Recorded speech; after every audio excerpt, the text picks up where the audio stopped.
Welcome, everybody, to Wire Sports Podcast. I am your host, Gene Walzak. This is episode 120. And to my upper left, I got the man that runs the ones, the twos. He's coming to us from Cleveland, Ohio. It's not really Cleveland. He lives in Columbus. But I like saying Cleveland because that's where I feel like he's from. It's Kent State zone. It's Cleveland zone. It's college. Cottrell. What's going on, guys? What's popping, man? How you feeling tonight? I'm feeling good. In my upper left corner, I got the man that has so many nicknames. Uncle Shally, Scholastic Shally. But tonight, he's Super Bowl Shally because the Philadelphia Eagles are in the NFC Championship, and I can't wait to talk about it. Guys, I have a couple you got to be kidding me tonight, but I'm going to give everyone's logos are backwards. Thank you, Audia. Art backwards. Nice. All right, good. Growth. So we got to recap the divisional round. I will say this. I was 8-0 in the playoffs going into Sunday. Sunday, I was 0 for 2. I couldn't have been worse. I couldn't have been further off from what I thought was going to happen. Joe Burr, well, we'll get into Sunday in a minute, but Joe Burr is that dude. And, if you still have Josh Allen ahead of him on your list of top quarterbacks in the NFL, I don't know what you're watching.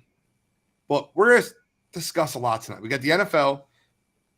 We got the awards that came out. We're going to talk about those, the nominees. We'll give our predictions on who we think should win and probably who will win. You can look at the odds. You can look at the betting odds. You'll know who's going to win. But, and then we'll talk about a UFC recap, the MLB Hall of Fame, and some NCAA basketball. By the way, guys, I'm missing out on courtside seats tonight in Tennessee just to talk to you guys tonight. I'm in Knoxville, Tennessee for work. Shout out to the guys down here in Knoxville. Appreciate all you guys. But, so let's get started. Divisional championship round. What game you want to start with, Charlie? I kind of want to hear where you want to go with. Do you want to start? I don't want to start with the massacre that happened Saturday night. I just think that's embarrassing. I don't feel like Giants fans deserve us to start there. Let's go ahead and get it out the way. I don't think Giants fans deserve any time on this show this week after that game. Let's go with let's start with a good one. Let's start with Kansas City, Jacksonville. It was a good football game. Jacksonville, hung around that entire game. Christian Kirk, man, I felt that drop that he had. And I'm not I want to one of the things I wanted to say was Chris Collinsworth, what was he watching? When that throw was made, that was the best throw I've seen Trevor Lawrence make as a pro. I mean, it was a bomb, 58 yards in the air on the money. And he goes, Trevor Lawrence overthrew him. Hit him in the hands. The wrong spot, the hands. Yeah, I don't know where else you want him to put the football. And then Patty Mahomes rolling his ankle, high ankle sprain. That's going to play a lot into what's going on this week with the Chiefs-Bengals. What are your thoughts? Cottrell, what are your thoughts on the Jaguars versus Chiefs? I mean, I will say there was you could definitely still see that Trevor Lawrence he's got some growing pains, I guess you could say. But the way he performed in that one, I mean, it was definitely special. Of course he made some mistakes, but there was many times where you could see where everything was clicking for him. And I will say, obviously, Patrick Mahomes' injury changed the dynamic of that game. The Chiefs were rolling, they were moving the ball at will. Injury happens, and that first drive where Chad Henne was in, They took it down 90-plus yards and scored a touchdown. But you could just tell the dynamic of that Chiefs team was just different. And, of course, him coming back, he wasn't the same, wasn't scrambling the same. But, I mean, I just want to give a lot of credit to that Chiefs team because I feel like in a lot of situations, even though you're in the playoffs and you have that experience, a lot of people can look at that situation as kind of a lost cause, especially when you throw in Chad Henne, and we've made no bones about it. This Chiefs team is specifically built around Patrick Mahomes. He's getting $400 million, and all of this. They lost Tyreek Hill. Like, they go as he goes, and for them to still be resilient and find a way to win that game, you got to give credit to them. So the one thing I kind of wanted to point out was Big Red calling a passing play on 1st and 10 from the 2-yard line on Chad Henne's first snap. The announcers mentioned that during the game, and like I watched that happen. I'm like, oh well, they're running the ball 3 times. This will be a 3 and out, and they go 98 yards to the house with Chad Henne. How big was that? I mean, I think it's huge. I think it's very confidence inducing for the team. You know, they don't, at that point, they don't know what's going on with Patty, if he's coming back or not. You know, you have to get your head back on straight and go what you got to do to win a football game. So to be able to sit back there and have that confidence, and Chad Henne, like you said, to run a pass play out of your own end zone, lead the team down and score, then everybody takes a big sigh, a big breath and a sigh of relief at that point, being like, okay, like obviously we want Pat Mahomes back, but if not, like maybe we're going to be okay today. Like maybe like the sky isn't falling type situation. Pat Mahomes mentioned after the game, I don't remember the exact quote, but he said something along the lines like, I'm the luckiest guy in the world to have him as my backup. And it's, he, not too long ago, everybody forgets too, the game against Cleveland 2 years ago when Mahomes was out and Henne came in and played well for them and helped them win a game. So, it's cool to watch. Everybody's tuning in. Obviously, everybody wants to see Patrick Mahomes versus Trevor Lawrence, but it was to some degree, it was a very crucial point in that football game to go down and get those 7 points. They only won by a touchdown, so it was. I thought it was a very good game. And the Trevor Lawrence thing, again, I think you're seeing, the leadership and the coaching of Doug Peterson becoming more and more prevalent. He's, certain things are starting to click. He's starting to see different throws in different windows quicker. I think next year, you're going to see a huge jump from Trevor Lawrence. And I think he's, I think he's firmly in the top 6 or 7 quarterback debate next year. So, Kachar, you mentioned something earlier that Trevor Lawrence showed a lot of growing pains. What were you referring to? I watched that football game just like you did, and it looked like, to me, he played well, and I just felt like he didn't really get the help that he needed. Like, no, he definitely played well. I was going to say you could tell there were some ill-advised throws that didn't turn into interceptions in that game, and I mean, of course, the one like Juan Thornhill had one. That's just he had one where the one interception in the end, not it was an interception, but it should have been an interception in the end zone. Corner in the end zone, cover 2, the corner sank. There was nothing to the flat, so the corner sank, and that seemed like that would be a simple read for most quarterbacks. But it might have just been a mental lapse in that moment. But I feel like that's not going to be something that's the norm from him. But you saw a couple times where there was like, all right, Trevor, like superstar quarterbacks don't make these kinds of mistakes. If you try to hit the home run ball and it's interception, you're trying to be aggressive, no problem. Obviously, you don't want to turn the ball over at any point, but there was some bad decision making in there that I wasn't expecting to see from him, just because of the level of play that he's risen up to this season, and that second half of the Chargers game, and even in this one. But I mean, nothing phases him though, so I give him credit. I give him credit for that for sure. Is he not a rookie quarterback to you? I know what you're getting at, and I'm not going to say he's a rookie quarterback. As bad as last year was for him with Urban and just that entire team, still gets 17 games of experience. Correct. He still did play 17. He still saw things last year that he's better at this year. I mean, it's easy to sit there and say that, but at the same time, he did have a full season under his belt.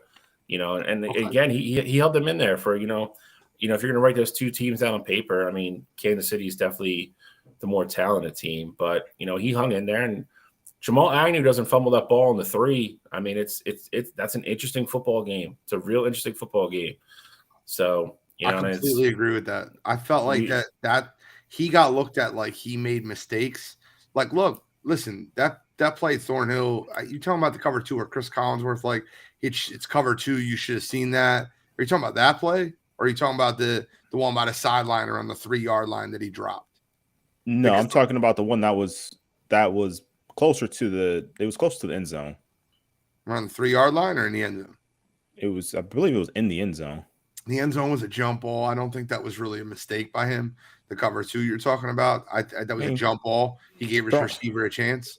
I think get the it. one big play that he made, it was a mistake, was around the 3 or 4 yard line. It was like an out play, and that ball should have been intercepted. Now, the interception he threw at the end of the game, that was a really, really good play. I seen exactly what he's seen.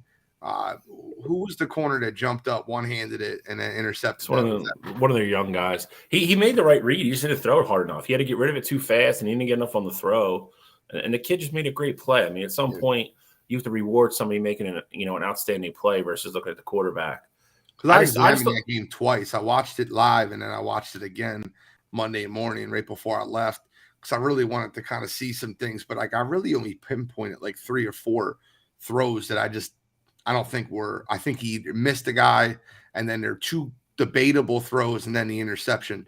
But at the end of the day, if I'm the Jacksonville Jaguars, I'm spending the whole offseason building up the offensive line and the defense, because you're going to have Calvin Ridley, and add that to that receiving core now with Christian Kirk now becomes the number 2.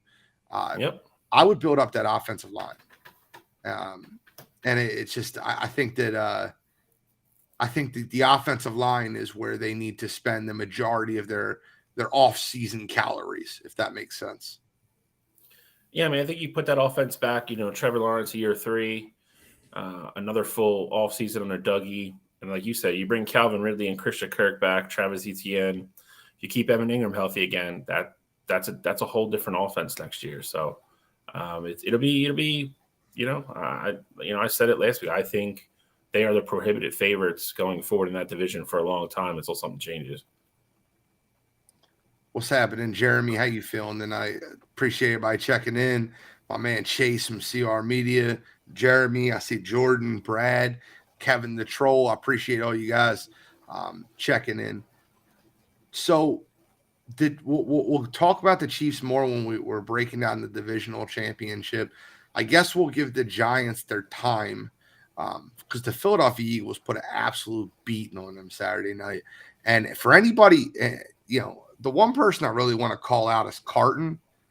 Carton from New York Sports Radio, and I get it, he's a New York guy. But before the playoff game, he rated Daniel Jones ahead of Jalen Hurts. And it kind of pissed me off when I heard it. And I understand, like, that's his goal, is to piss people off when he's saying that. But all the talk about, from Skip Bayless to Shannon Sharp, so many people that were here for the Giants are going to upset the Eagles. The Eagles are going to have their hands full of Giants. The Eagles don't look the same. They're ripe for the picking. I love that. I hope those people come out again this week. Like, I'm begging for that, because this Eagles team 100% always has a chip on their shoulder, and that is motivating to them. Now, there was one thing that I will mention about the game, only negative I seen in the entire game. Nobody's been a bigger A.J. Brown fan since he's been here. You can't be sulking on the sideline up 38-7. Can't do it. I don't care if you have 4 catches for 21 yards. I don't care if you don't feel like you were targeted enough. You want a playoff game 38-7. I know you're not used to that shit in Tennessee, but in Philadelphia, winning playoff games is more important than what your stat line looks like. I was really pissed off at the way he was sulking on the sideline, to the point where Sirianni had to go over and talk to him. I know 1K always open. I love A.J. Brown. Don't get me, I don't want to get too far into that, but that was the only negative I've seen from that game. We dominated that game. Offensive side of the ball, defensive side of the ball, special teams. That Giants team didn't know what to hit him. And anybody that's putting Daniel Jones in their top 10 quarterbacks, y'all need to sit down. To comment on the AJ thing, I heard that was something different. So I read it a couple places. That last play that he had, when Jalen took a shot to him in the end zone and he came down funky, apparently when he went off, he came off anyway because he ran the deep route, but he was a little limpy, and apparently they didn't want to put him back in the game, and he wanted to go back in the game. out of a precaution thing, and that's why he was pissed off. I don't think it had anything to do with his stat line. I think he just wanted to go back on the field and play. And that's why Sirianni had to come over and calm him down. Like, listen, we're up 38-7. You're our best wide receiver. I'm not putting you back out in the field for you to run for no reason. So that's what I heard that was about. If they're just covering it because he really was sulking, I don't know. But that's what I heard it was about. Control. I feel like the whole like bulletin board material, I think that's like a little bit overblown. Like I don't think anyone was expecting the Giants to beat the Eagles. Like we saw what happened in the regular season. Bro, there's people picking them. And, I mean, maybe in like the mainstream media, but I mean, we saw what the spread was on that game, and I don't think you said it last week on the show that was going to be the biggest blowout. We all said it was going to be 2 or more possession ball game. Like I don't think that there was any true credence to the Giants potentially winning that game. Now I did say I thought it'd be close in the first half, specifically the first quarter, just because the Eagles are coming off that bye. But I mean, once they went off the first 2 drives and scored touchdowns, the Giants had no chance. Like their best shot was to strike early and try to catch the Eagles a little off guard, hoping that they were a little bit rusty. That didn't happen. They didn't have a chance anymore. And then the other thing with AJ, I will say I understand the frustration, whether it be the injury or the yardage and all that. Winning, of course, takes precedent over that every single time. But I think it is okay to be frustrated in not even necessarily not getting the ball, but you could be frustrated in your performance. AJ Brown may have felt like, wow, like I had this screenplay they threw at me. I got 1 yard. I normally can cut that up. I normally can get 10. So he doesn't have to necessarily be frustrated that he's not getting the ball, but I think it's okay to be frustrated in your performance. Of course you're happy you win, but you want to be the best of your ability. So I can understand the frustration there. And as long as it's not carrying over and he's like, it's all about me. AJ Brown has never been that kind of guy. He's never had that kind of rap. So I don't think that was the case anyway, but that's the one thing I'll say about AJ. Well, to kind of address that, I kind of seen a little hint of it towards Gardner Minshew when they played it. And I get it, Gardner didn't play great, but that's still your teammate. We mentioned that on the show that he kind of had a little attitude towards Gardner Minshew in that Saints game when they lost. Granted, I was going to say it's also different when you're losing too. Like if you're not getting the ball and you're losing, I'm sure we're going to talk about it with Stephon Diggs. Like when you're not getting the ball and you're the number one option and you're losing games and you really feel like you can help your team. I'm not saying you show up those teammates, but again, I can 100% understand that frustration and wanting to be more involved to put your team in a better position to win a football game.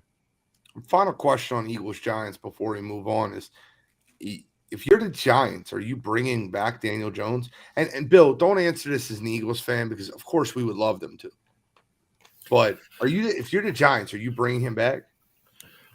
Here's what I'll say. I think if you can't go get a Derek Carr, if you can't go get somebody proven, I don't know. I mean, you might have to tag him and live with it another year. I mean, I think the crazy, projections that he's, like you said, that he's jumped into the top 10, like that's all nonsense.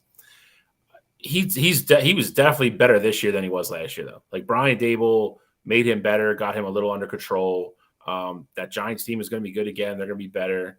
I don't know. I'm not extending him. I'll tell you that much. Their problem's going to be is they're not going to be able to draft anybody high in this class. So, you either have to go get somebody and sign them long term, or I think you have to live with Daniel Jones for 1 more year and tag him. I really think those are only the options they have. Control. I feel like you do sign him, and he is your quarterback next year. I think Brian Dable has kind of shown that he's okay with Daniel Jones, and he can find a way to make that work.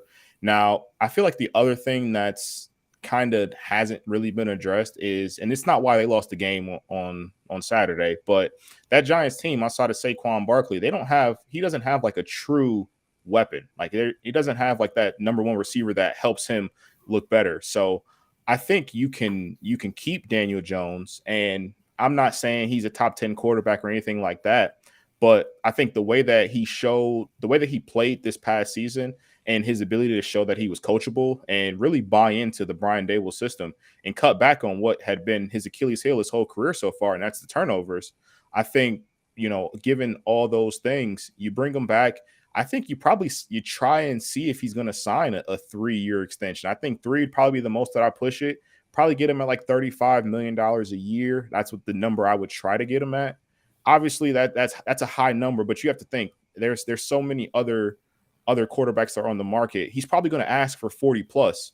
So, and if you want to bring in a veteran quarterback, chances are they're going to probably want 40 plus too. You got to think TV deals are going to be happening where that cap number is going to go up. Like it's only going to go up from here. So 35 mil for Daniel Jones, it sounds crazy now, but in comparison to all the other deals, probably at the starting point of next season, it won't be too crazy. And I think you got to save that franchise tag for Saquon because we all know the shelf life on running backs isn't what it used to be. And I don't think you can re-sign Saquon long-term, especially given his injury history, even though he played as well as he did this year with no injury issues. So my question would be, and you kind of got to make that decision before this offseason, but if you look around, there's going to be a lot of quarterbacks available this offseason.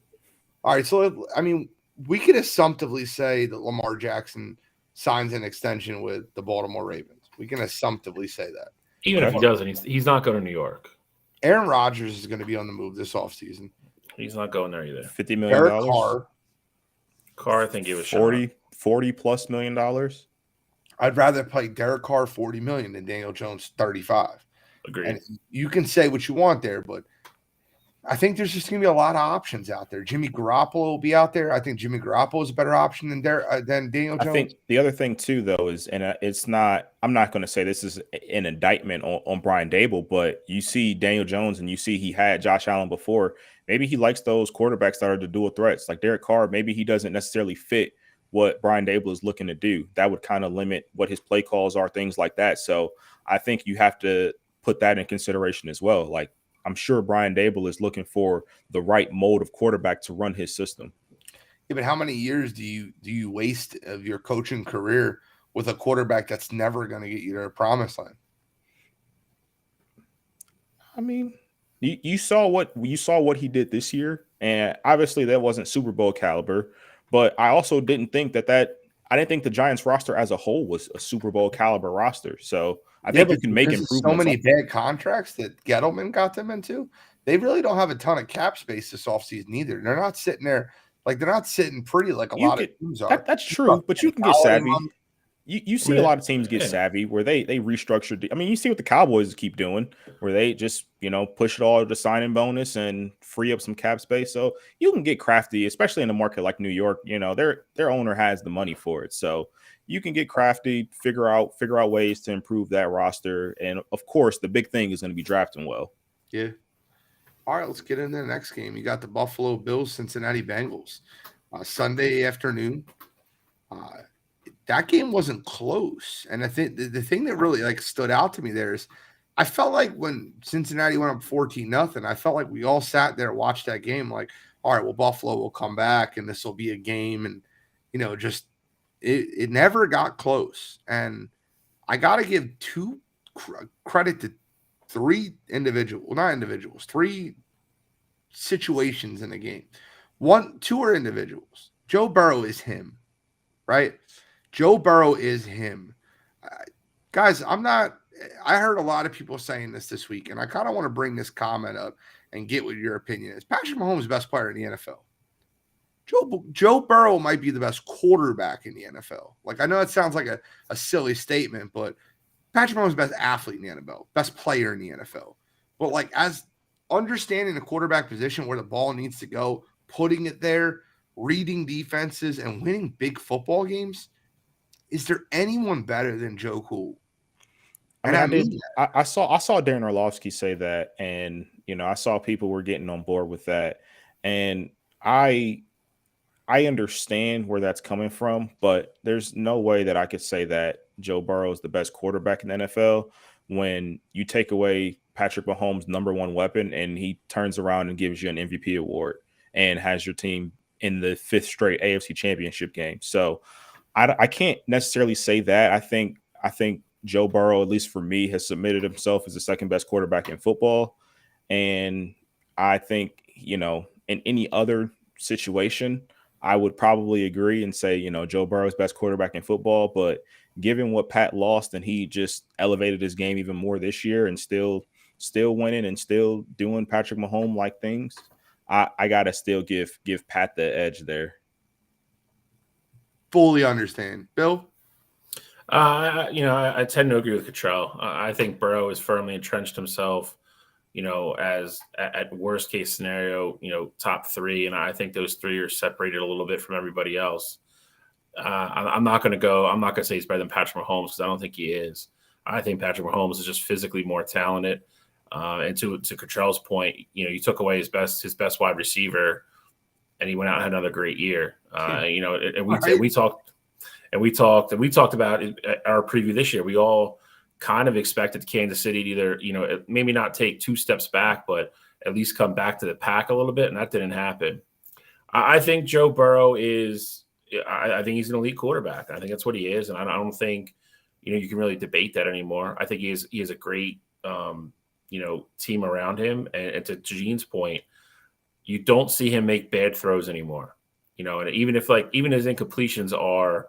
He's getting into that mold of prime Aaron Rodgers, prime Tom Brady, where his incompletions are still, maybe into a tight window, but only his receiver would have a shot at diving to catch them. Like he never puts his team in any kind of trouble at all. And that's when you understand the position on that level, it's crazy to watch, as fans and as people who, break down football games. He's on a different level. He's elite. Buffalo, I think Buffalo needs to, to get onto that side of the discussion. I think Buffalo needs to take an honest look in the mirror this offseason. I really do.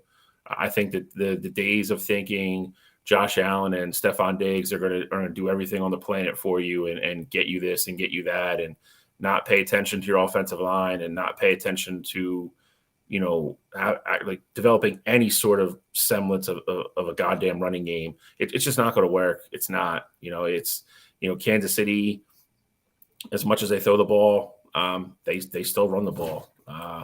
Cincinnati still uses Joe Mixon all the time. And they're just, and then they're backed by, two elite quarterbacks. You're not going to beat them. You're not going to beat them with the way Buffalo is trying to win football games right now. It's not going to happen. I would say I'm not shocked that Cincinnati won that game. I agree with Gene though. I was shocked that it wasn't a football game. That is what was surprising to me. Like if I didn't watch that game, I wouldn't have been surprised if somebody was like, "Oh man, like the Bengals just beat the Bills." That wouldn't surprise me. If you'd have told me they beat them 27-10 and Buffalo was never in the game, that's what surprised me. One time were they within 14 points after they went down 14 points. Yeah, it was. I don't know. I mean, if you say anything, you'd say Buffalo missed Brian Dable this weekend. They made no adjustments whatsoever to what Cincinnati was doing. Cincinnati had a better game plan, and Buffalo made no adjustments. And then in that weather, your margin for error is just smaller, and it just the way they want to play just got exposed. I don't know how many. I just don't know how many game plans or games you're going to go into with the game plan that Josh Allen's going to run for 80 yards, throw 4 touchdowns, Diggs going to have 150, and we'll just figure it out. I think that's just nuts. And their defense just got dominated. I mean, Cincinnati just ran the ball down the throat. I will say though, you brought up Brian Dable. I think that's a great point because when Dable was in Buffalo, Josh Allen he got to the point where he wasn't really turning the ball over, and then we saw this year where he started turning the ball over, and we saw specifically in the playoffs where he was just this turnover machine, and it's kind of crazy to see this because you were thinking that Josh Allen was taking this step, and not to say that he's not still an elite caliber quarterback, but to see the steps that he was taking with Brian Dable, and now that Dable is no longer there, for him to regress in the turnover department, it would kind of worry me a little bit if I was Buffalo. I think you got to, of course, address that in the offseason. But the one thing that I will say about Buffalo too, they brought in, and it's not they didn't lose the game off of one player, but they brought in Von Miller. Obviously, Von Miller wasn't there at all for them.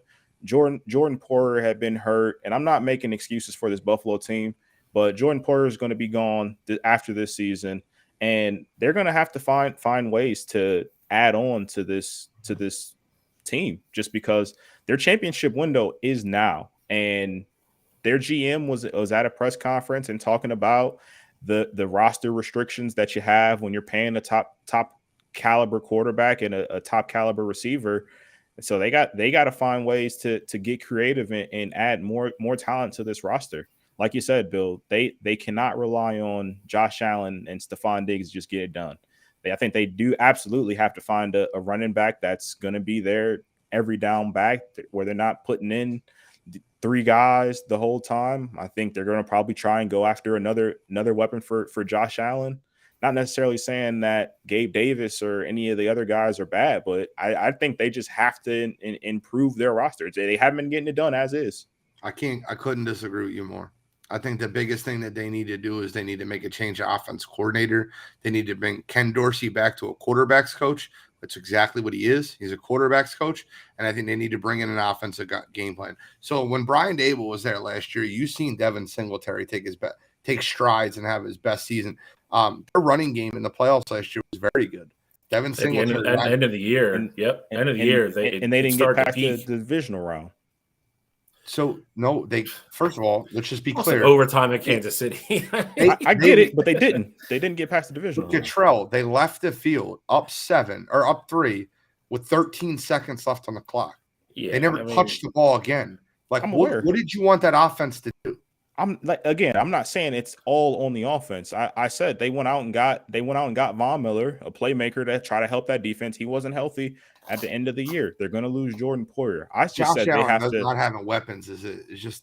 I didn't say he didn't have weapons. I didn't say he didn't have weapons. You said they're going to go out and get him another weapon. That's not what they need to do. They need to get an offensive coordinator. I think they got to go get him another weapon. Once Stephon Diggs was struggling, who was the guy that you go to? I'm not necessarily saying you have to go get another true number 1 receiver. You got Gabe Davis, you got Dawson Knox.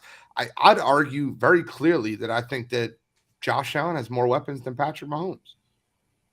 And I would agree with you on that. But Josh Allen isn't Patrick Mahomes. I think Patrick Mahomes showed that he's on another level.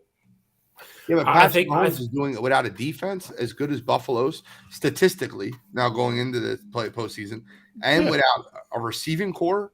Again, I think I agree with you on that point, but I think Patrick Mahomes is shown that he's just on another level. I think if you want to beat a team like the Bengals, I think the Bengals have a better receiving core. I think the Bengals typically, when all healthy, they have a better offensive line. They have a better running game. I think to compete in the AFC, obviously, we think the Chargers are going to be on the come up whenever they can get rid of Brandon Staley and get a coach in. So you got to compete with these other rosters. I'm not saying the Bills roster offensively or defensively is bad. I just say you have to improve it if you want to win. Clearly what you had hasn't been working, and you could talk about the OT lost and it being close, but that doesn't put a championship in your team's facility. So I think you have to improve the roster and get better. You have to factor in how they played. I mean, they lost to Kansas City twice, and the defense gave up 80 points. Like the Gene's point, you go into Kansas City and you have them beat with 13 seconds to go. Like you can't turn around at that point and criticize the offense for not winning that football game. But to Cottrell's point, and even Gene's, I think if you're a Bills fan, I think the thing you have to worry about is Josh Allen certainly didn't go forward this year. I don't necessarily want to say he regressed, but he did things this year that he didn't do a lot last year. And I don't think, just like Gene said, I don't think him and Ken Dorsey are on the same page. They don't have the same flow. They don't have the same connection that him and Dable had. And I don't think Dorsey's making game plans that, is beneficial to Josh Allen. There's been times this year, there was the infamous scene where, they were up in the press box, they were on the phone screaming at people and everything else.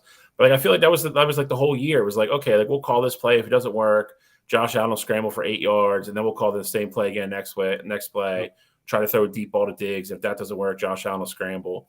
You're not going to win that way. And on top of that, I know he's a big dude, but eventually you're going to get him killed. I agree. I I don't think they can go into next year with Ken Dorsey being the OC. Either that or something's got to change. They there has to be a significant effort to change the play calling. Bill, it's very simple. It's perfect. It's a perfect setup. It's a perfect look. It's almost too easy. He used to be a backup quarterback. He had the greatest comeback in NFL history. Frank Wright made the best out of Carson Wentz in Philadelphia in 2017. Josh Allen is a prototype of a better version of what Carson Wentz was. You bring Frank Wright in to be your offense coordinator, and that offense looks different. Jonathan Taylor, like the Eagles run game, Jonathan Taylor's game, they both evolved under Frank Wright's system. Frank Wright needs to be the next offense coordinator. Ken Dorsey needs to go back to being the quarterback's coach, and that needs to be it. And by the way, I'm going to tell you something right now. This is another wide receiver diva thing that pisses me off. Stephon Diggs in that game, you can't do what he did. He did the same shit in Minnesota, yelling at Kirk Cousins on the sideline when they're losing. And look, I understand being frustrated when you're losing the football game. I understand not being happy losing when your expectations are so high. But it always is the diva wide receiver that shows that emotion towards the quarterback or towards the team that just it's not being a team player.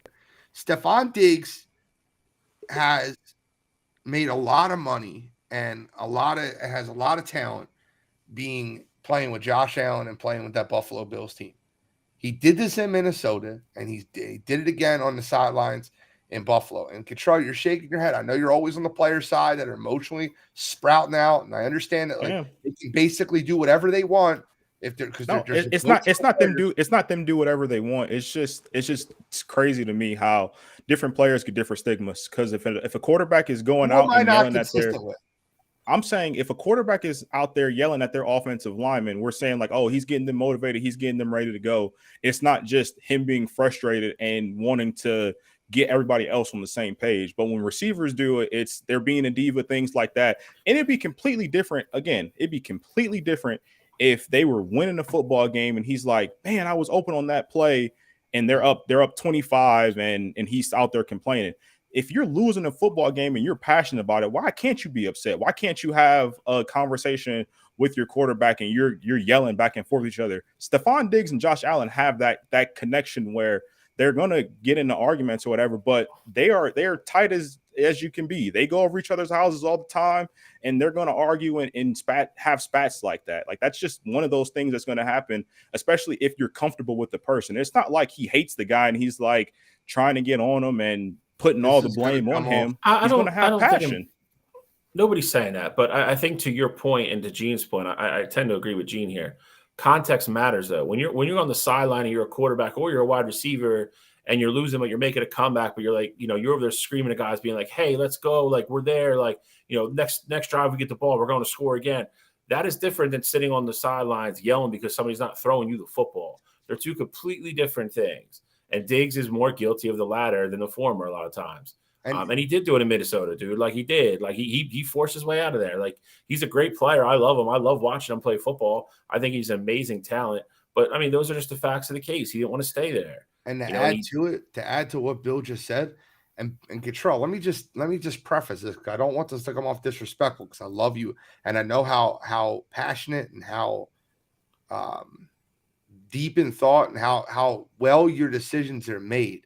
But what you just did came off as a very, very lazy comparison of a quarterback yelling at his offensive lineman in a 17-10 game or a 13-10 game versus what Stephon Diggs did in a 27-10 game with a minute 45 left when the game was over. It's not like, listen, if they're a quarterback yelling at his offensive line when the game's over, I'm going to give them the same reaction that I'll give Stephon Diggs. But I'm not going to give them the same reaction. To be clear, though, Tom Brady has been seen on the sidelines this season yelling at offensive linemen while they were losing games, and we haven't said a word about it on the show.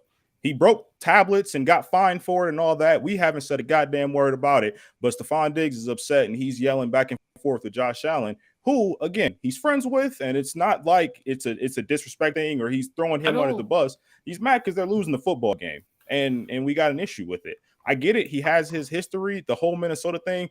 I won't condone that because he did force his way out, and how he got into it, Kirk Cousins, that was a little bit different.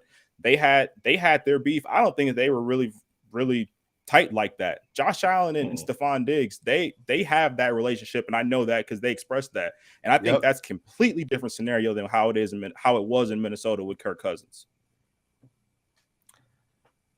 I'll leave it there, but I think that the Tom Brady issues and situations where I'm throwing tablets or yelling at his offensive lineman, it seemed to me when they happened, they were in the middle of the third quarter in games that they were still in.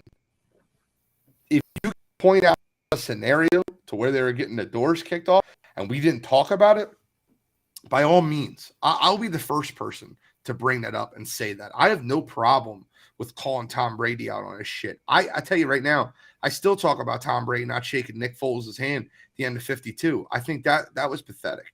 I have no problem trashing Tom Brady. It's just I want to have it. I'm going to call a spade. And what I watched Stephon Diggs do on that sideline with a minute 50 left in that game, when that game was over, was not passion heated a moment. I need the football. It was yelling because they lost the game and showing. And listen, you want to show yell at your quarterback, yell at him in the locker room, man. And the same thing with Tom Brady. If the game's over and he's yelling at his offensive linemen or his wide receivers, yell at them when the game is over in the locker room with nobody around you. You don't have to do that on the field. You get paid a lot of money to be a leader in a franchise. And Stephon Diggs has been that in Buffalo. This is the first sign of me seeing Stephon Diggs acting out that way in Buffalo. He's been every bit of a captain on that football team. So let me just not go too far with that. But the point being is I hated what he did on the sideline when the game was already over. It wasn't like he was trying to motivate his team to come back. And I get that side of it for sure. Like I 100% get that side of it. If you want to yell at the guys, yell at them in the locker room. But the other part is human nature. Like if you're upset about something in the moment, for you to calm down about it 15 minutes later and go off in the locker room and get that going, I feel like a lot of that is heat of the moment, and that's really the nature of the game. And I'm not necessarily saying that it's right. I'm just saying that I don't want to get on Stephon Diggs all like that just because of the relationship that he has with Josh, where Josh knew it wasn't coming from a disrespectful place, but more so as, hey, we were in a position last year where we should have been in the AFC Championship game, and we had potential to go off and win a Super Bowl, and we wanted to replicate that this year. We wanted to go out and win for DeMar. We wanted to bring this fan base championship they've been, dying for, basically. And we didn't do that. And not only did we not do that, but we got mud stomped at home. And I think all of that, you get all that frustration there on the field. And again, I'm not necessarily saying this right. I just don't want to crucify the guy for it. Okay. I have to do something. We got to continue, but I have to do something. And I promise doing this on Twitter, and I'm going to say it now. I got to apologize to Brock Purdy. I have to. Hey, listen. I'll tell you right now. I have said this over and over again. I started when he got in there, a couple games. He won a couple games. I'm like, he stinks. I watched him at Iowa State. He's not a good quarterback. People can improve from what you see in college. Do I think he's an all-world quarterback? No. But I will say this. The guy he's undefeated as a starter. And the guy is doing what nobody's ever done as a Mr. Irrelevant.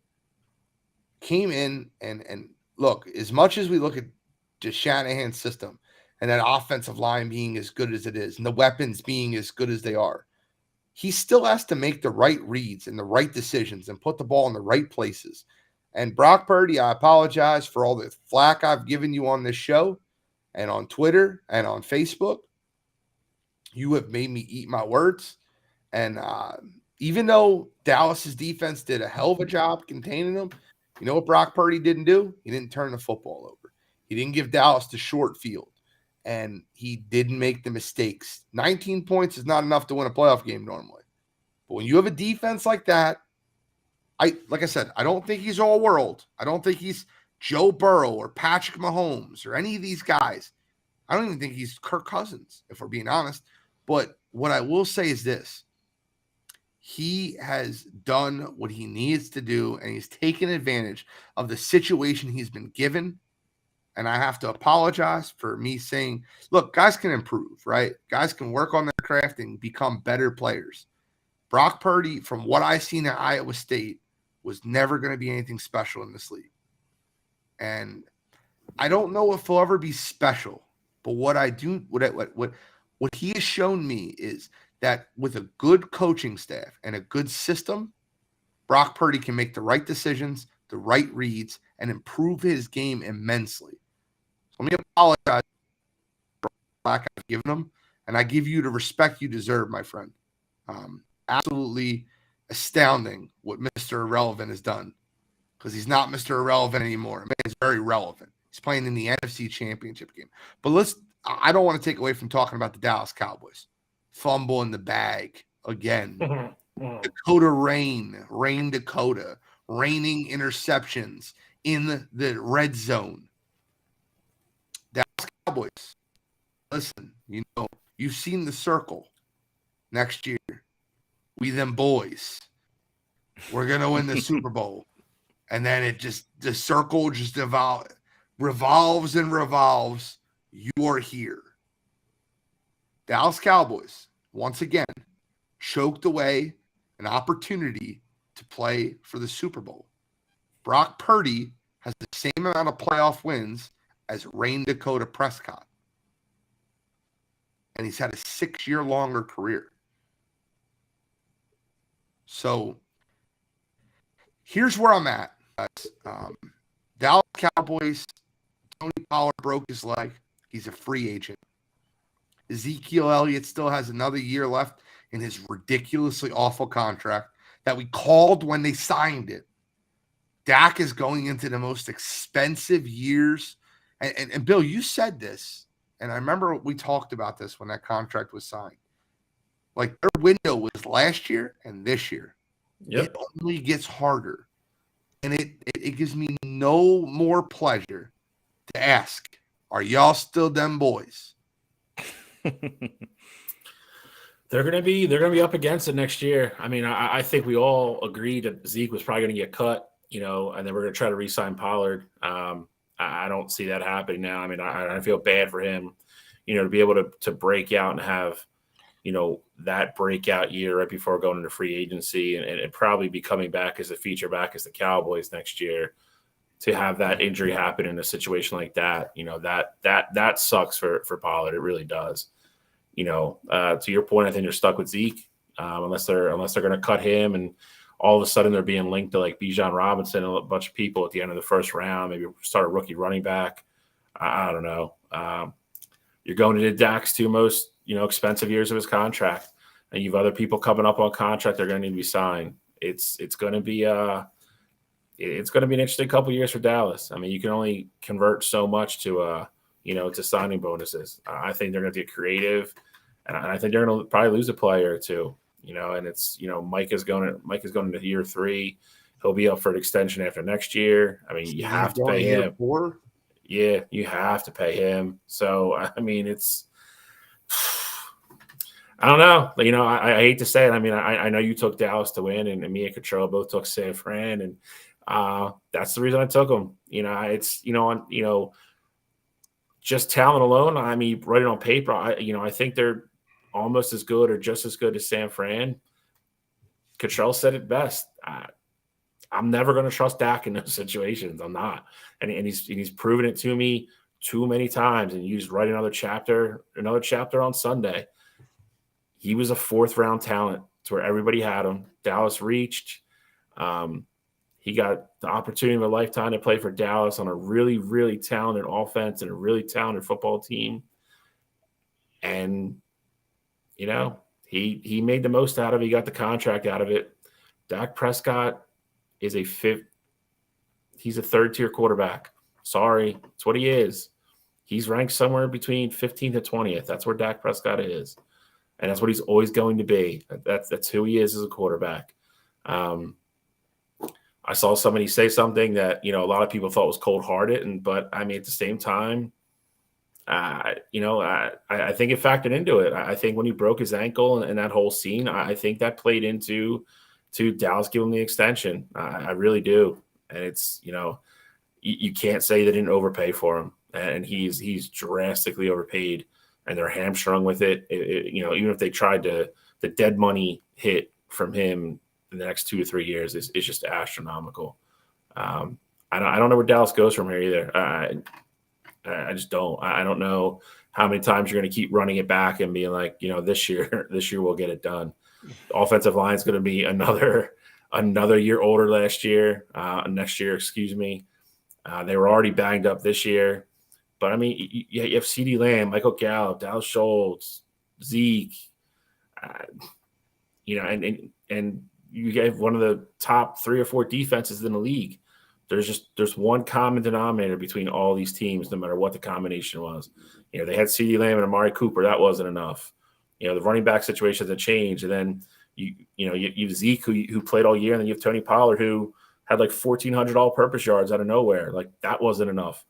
You're the best defensive player in the league. You have a great defensive line, secondary that's been better, good linebackers. Still not enough. It's never enough. Just one common denominator, and you're going to pay him $50 million next year. Good luck, Dallas. Petro? I mean, obviously, Dallas, what the bet on Sunday, and we're gonna talk about Dak and his ridiculous contract at length, and the decision making, and him not being an elite caliber quarterback, and not being a quarterback that basically is good enough for you to win a Super Bowl. I think Dallas, obviously, this is going to be their toughest year, figuring it out cap wise and all that. I also think it's going to be their toughest year because I don't necessarily think Kellen Moore leaves, but I think there's a good chance that Dan Quinn gets offered the job and takes it. I think there's a chance that Kellen Moore potentially gets offered a job. I mean, the Panthers interviewed him, so it's possible that they lose both of their coordinators on a team that already wasn't good enough to win a championship. So then you're really up against it next year because Mike's going to have to get 2 new coordinators, and his seat's already hot, I'm sure. And especially if Sean Payton doesn't get hired this coaching go around, I mean, that would be a perfect spot for Sean to go. I'm sure he'd probably ask around and see how they can move away from Dak Prescott, because I'm sure he'd want a better quarterback. But I mean, if anybody can get the most out of Dak, even if it isn't a whole lot, it would be a guy like Sean Payton. So I think they're in an awful situation right now, and I think the best move for them, I think, would be to cut bait with everybody right now and go after Sean Payton while he's still there. I wouldn't even try to wait until next year. Jerry Jones, give him a blank check, and we figure it out from here, because what we got right now isn't working. Well, San Fran won the football game, and we're about to talk about San Fran now. So I'm going to load this up. Playoff bracket. We got the final 4. Chiefs, Bengals, Eagles, 49ers. Let's start in the AFC. Cottrell, how do you see the game going? So I know a lot of different reports coming out. Obviously, Patrick Mahomes is going to try his best to play in this one. He's got the high ankle sprain. The Bengals, I know Jonah Williams is trying to come back this week. So is Kappa. They've both been making progress. So we should get to see everybody on the field this week. I think that ankle sprain is definitely going to hamper Patrick Mahomes. You throw some spat on it, you get the Toradol injection, and I think Pat's going to be ready to go. Everything in me says pick the Bengals. They're the hottest team right now. They've won, well, hottest team at least in the AFC. They haven't lost a game since Halloween to the Browns, and they clearly got it rolling after what happened in Buffalo. But I just can't see Patrick Mahomes and that Chiefs team losing to these Bengals for the 4th time in a row, again on their home field. So I got the Chiefs in this one. I think it'll be tight, 31-27. I think Burrow gets the ball last possession, and I think they ultimately just run out of time. I don't think Burrow throws a pick or anything like that. I think they get it with like 30, 40 seconds left, and they just ultimately run out of time. Bill, I'm guessing you're going the other way. I'm going to go the other way, and I'm only going the other way because of Patrick Mahomes' right ankle. High ankle sprain, and he had a bad one. The reports were he was, everybody saw him throwing his jacket down because they forced him pretty much to go in and get x-rays because the NFL protocol is if you go in and obviously if a bone is broken or anything like that, he'd have to come out of the game. And it was so bad, that's what he thought it was. He thought he broke his ankle. So you can inject in it whatever you want. You can, they're going to put 3 rolls of tape on it probably. It's going to be damn near a cast. The bottom line is he's not going to be more than 50% on Sunday. He's just not. I've sprained my ankle badly numerous times, and it's no different than anything else. When you're out there playing on it right when it happens, you can get away with some things like he did on Sunday. Once you finally get off of it and you go home and it stiffens up and every other thing in the world, that's when the hard part begins. He's only going to be 6 days out from that. Obviously, I know he's a professional athlete. He's a hell of an athlete. He's got great genetics. I'm sure he's getting 24/7 care. There's probably trainers sleeping at his house. I get all that. It's still a high ankle sprain. It's still 6 days out. I think you're going to see the Cincinnati defense, deploy a very similar game plan that they did against Buffalo. I think they're going to blitz because I think they want to make him move. The worst thing you could do is take that part away from Patrick Mahomes, let him sit in the pocket and beat you. If you make him move and make him scramble on that ankle, the dude's amazing. So I won't be surprised at all if I come back here next Wednesday and eat my words, and I'll put that on the record. But I think Joe Burrow, like Charles said, I think Cincinnati is hungry again. They got there last year. They didn't get it done.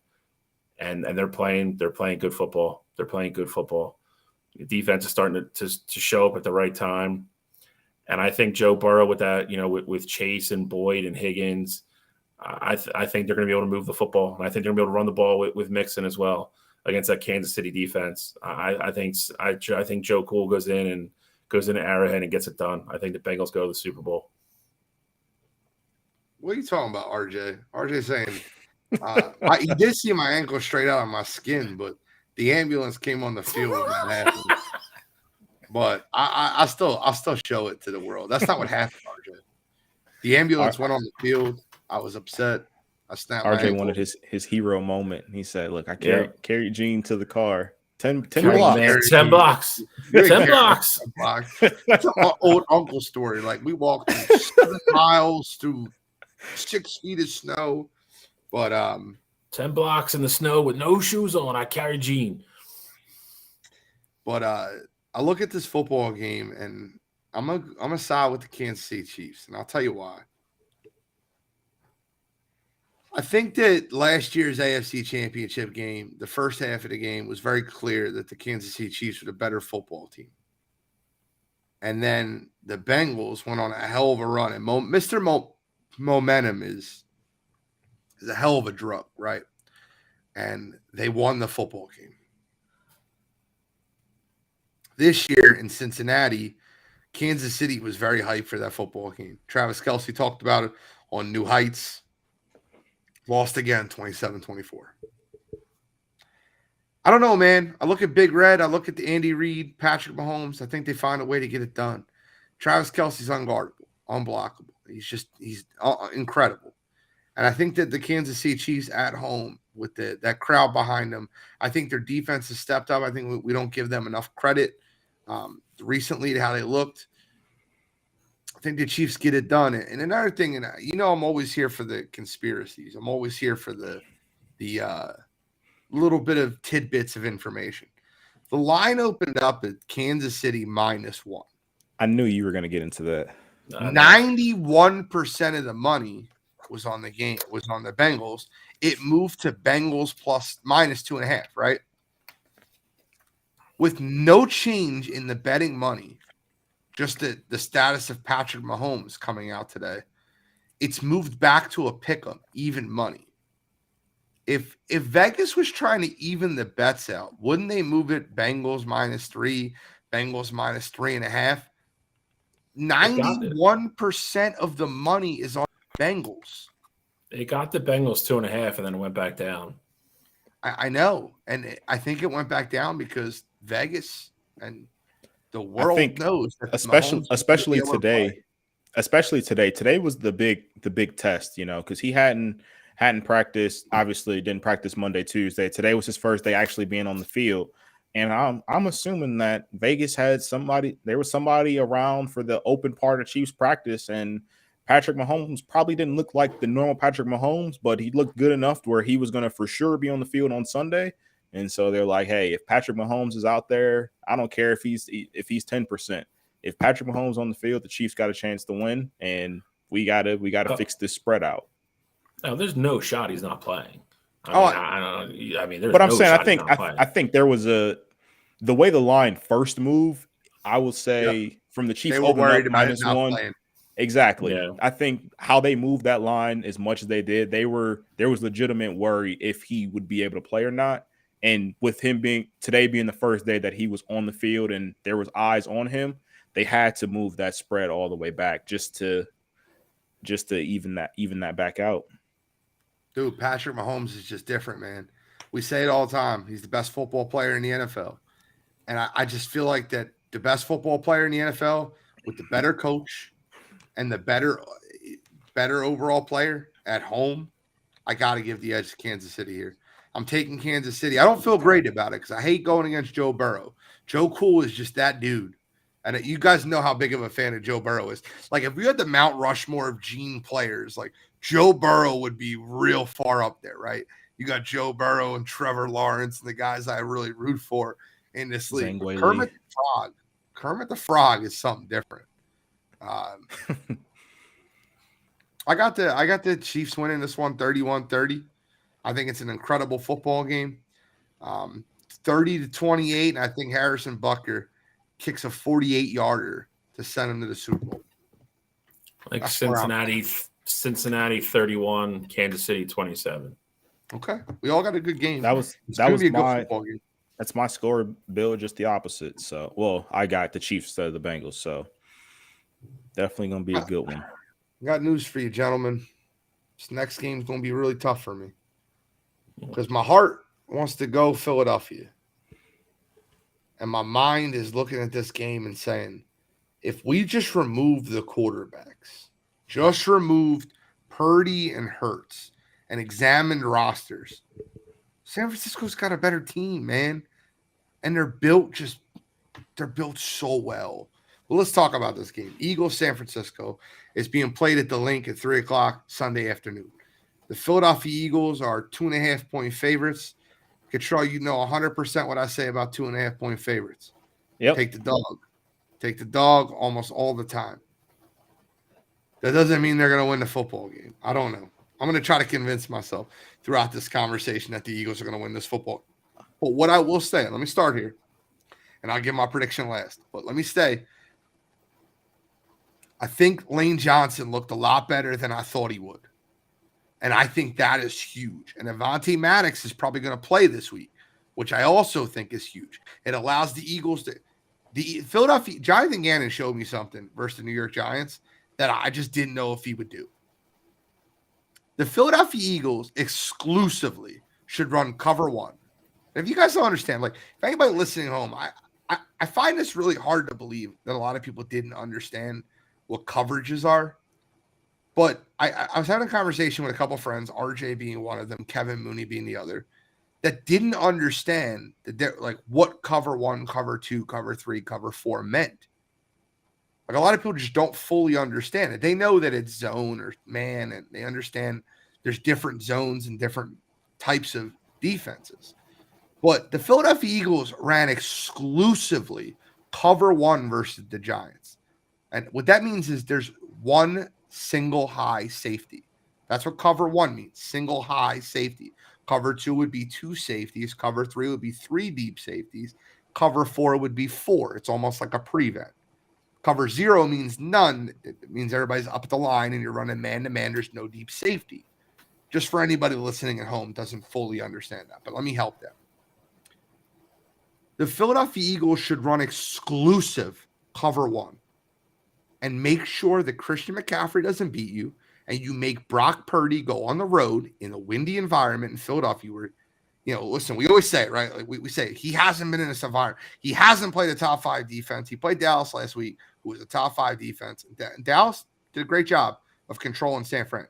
If it wasn't for those turnovers, I don't think they scored 19 points. Like they scored 19 points in that game with 2 turnovers, 2 big turnovers. I look at this game and I say, Brock Purdy has to come into Philadelphia, and that Philadelphia defense has to hold that 49ers team under 20 points.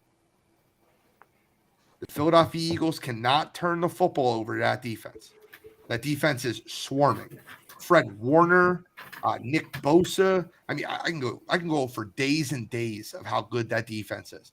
But there's one weakness in that defense, and it's deep passes. They're susceptible to the deep pass. A.J. Brown and Devontae Smith have to have huge games on the outside, and the Eagles cannot turn the football over. That offensive line has to hold up. You have to control Nick Bosa, who's been unguardable. And if Nick Bosa's name was Micah Parsons, he'd be Defensive Player of the Year. I see a lot that can happen this game. Cottrell, start us off. I was going to say, Gene, I'm glad you brought up that cover 1 point, because surprisingly enough, I couldn't disagree more. I think normally I would be on board with you, but the way that this 49ers team had, like what they do with their different formations, where you could put Debo in the backfield, you put C-Mac obviously in the backfield, or you split them out wide. I think if you go cover 1, depending on how Shanahan schemes up different things, there's going to be a better shot than not that your best guys, like it won't be Slay on Debo. It'll be Slay on Ayuk on the outside, just because you have Debo or McCaffrey like lined up either in the backfield on the line of scrimmage.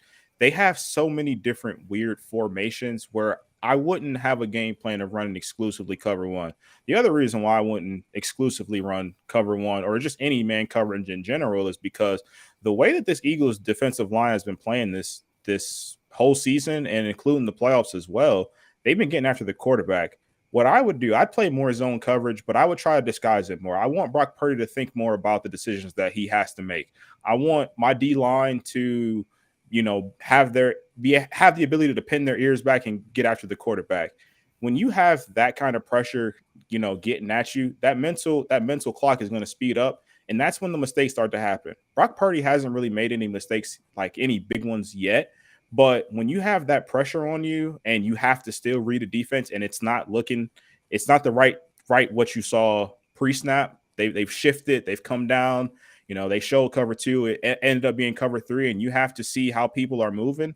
I think that's when you're going to start to put Brock Purdy in situations where he's uncomfortable, especially when you got 4 guys with 10+ sacks that all can get after the quarterback. So I think that would be my game plan going into it. Now, of course, if you got Debo out wide and, it isn't a bunch formation and it's, you could play straight up, I have no issues with the man-to-man coverage. I just think the way the 49ers move all their pieces around, I just think you would struggle getting a matchup that's advantageous for you if you exclusively ran man coverage. Well, the Eagles almost exclusively run nickel, Cottrell, and Chauncey Gardner-Johnson, former cornerback, and Avonte Maddox should play. So both of those guys are elite inside cornerbacks. So running a cover 1, you would have Chauncey Gardner-Johnson or Avonte Maddox on that Debo Samuel on the inside. And I don't think that matchup isn't advantageous for the Eagles. I think what you have to avoid is Kazir White against Christian McCaffrey in the open field. That's what you really have to avoid. But the Debo Samuel coming out of the backfield, you have Chauncey Gardner-Johnson, who basically runs your in-the-box safety that covers the – God, I'm sorry. You know I love Chauncey. He was a Saints player. I hated that they got rid of him. But I wouldn't – if it's Slay on Debo, I'm 100% fine with it. I wouldn't want CGJ to be on Debo, especially that's such a tight like window essentially, where I get it. CGJ is a guy that likes to be in the box, but when you have a guy as shifty as Debo And I know you're going to be throwing in more motions and things like that. There's just so much that can confuse those guys. And I get it. He can cover. There's no doubt about that. But in that much open space, I mean, one missed tackle is the difference between a 10-yard play or a touchdown. So I just don't think I would be comfortable in that situation because, you just have those guys, the athletes that the 49ers have. Not saying you guys don't have those like great athletes as well, but the guys they have, you miss one tackle, that's a touchdown. So I just personally wouldn't have that philosophy. But I mean, I think the Eagles, they definitely have a great shot to win this football game. I'm not saying you were counting them out completely, but I mean, I was breaking this down earlier. Advantage quarterback, of course, goes to the Eagles. Running back, of course, you got to give it to the 49ers. As great as Miles has been, Christian McCaffrey's just a better back. Offensive line as a whole, I'm giving it to the Eagles. The way that their offensive line is held up, it's been phenomenal. AJ Brown, I would say, is the best true receiver of the two teams. Of course, Debo, George Kittle, C-Mac, I'd say they have better weapons. And then defensively, I mean, Nick Bosa, yeah, he's played great. Fred Warner's a great player, but as a whole, the way the Eagles defense has been playing this year, it's been lights out. So I think you're really even across the board. I think for me, what tilted my scale is you have Kyle Shanahan, who I get it. In some games, he chokes. When the lights get bright, he makes bad decisions. But this is Nick Sirianni's first game coaching the NFC Championship game. And I think Kyle Shanahan is going to find a way to win with experience. I'm not saying the Eagles are going to lose this game because of Nick Sirianni, but I think there's going to be, whether it be a fake punt that's called or a timeout, a very timely timeout, something like that. I think that's what tilts the scale on this one. So I got the 49ers winning the tight one. Go 24-20. Go to Super Bowl. Charlie. I'm going to agree with a lot of what Cottrell just said in regards to matching up the units. We'll start at quarterback. I think the Eagles have a decided quarterback with Hurts and Purdy over Purdy. Again, I don't think anybody's going to argue Miles Sanders is better than C-Mac, but Miles Sanders is a very good and very capable running back. Wide receivers, give me the Eagles all day. Give me Devontae, give me A.J. Brown over Debo and Ayuk. I think Goddard and Kittle are obviously very close. I'll go slight edge to San Fran there. Cottrell brought up the one point that I wanted to make that I think is key. And Gene, you kind of touched on it earlier as well with Lane Johnson. I think Bosa is the best defensive lineman in the game as a whole, though, with the depth and how they play as a unit. Give me the Philadelphia Eagles. And I think, Gene, you touched on a good point. I think if he doesn't have success early against Lane Johnson, they love to move him around and put him wherever they want. He switches sides all the time. I don't think they're going to waste their time and put him on Lane Johnson. Now, that could be a detriment in some aspect because it's Jalen Hurts' blind side. They move him to the left side. I think it also makes it very advantageous to move the football and run that way with Nick Bosa not being there on the right. But I think linebackers is a decided edge to the 49ers. And then the secondary, give me the Eagles all day. And, Gene, you touched on a good point. The 49ers corners and even the safeties have gotten away with a lot of stuff this year because they've only had to cover guys for 2 or 3 seconds because then the quarterback's scrambling and, they're getting pressure on the quarterback. If the Eagles can give Jalen Hurts time to throw and we get the same Jalen Hurts that's played, the 15 weeks that he's played this year, I think it's a huge advantage to the Eagles. If he can sit back there and have a second to survey the field and throw the ball, with the way the route, as good as route runners as A.J. Brown and Devonta Smith are, I think that's an enormous advantage for the Eagles. I heard Dan Orlovsky talk today. Gene, you touched on this a little bit as well. And Cottrell even doubled down on it. I think it's a huge point. You can't let Kyle Shanahan start to dictate how you're going to run your defense. You have to stay the other way around. And Orlovsky was talking about, he's like, you have to keep Kyle Shanahan guessing. You have to keep Brock Purdy guessing. You can't let him get comfortable in calling certain plays in certain situations to where he knows what kind of coverage and stuff like that he's going to get. Josh Gannon has to have a really good game plan for Sunday. He has to. To Gene, I agree with your point. I don't think, you can't let the guys outside beat you. If you're going to let C-Mac go off a little bit, but keep him contained and Don't let them go nuts. I think that's how you beat San Fran. You can't you at some point you have to put the ball in Brock Purdy's hands and make him beat you. And I don't know if he can do that. As great as he's been, and me and Cottrell obviously been a little higher on than Gene has, and Gene apologized earlier in the show.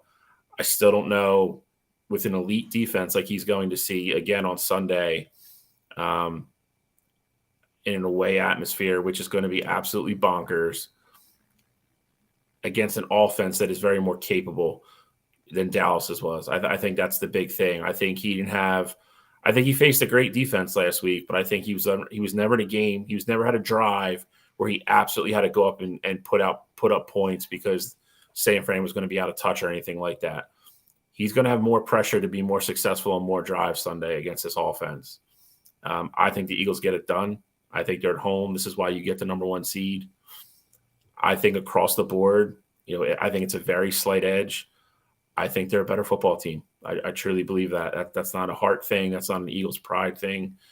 I think they're the better football team. I think they've shown it all year, and I think they're going to show it again on Sunday. I like the Eagles 28, San Fran 23. Birds are going to the Super Bowl. All right, so I gave a lot of my breakdown earlier, and I think that the difference in this game will be Jalen Hurts.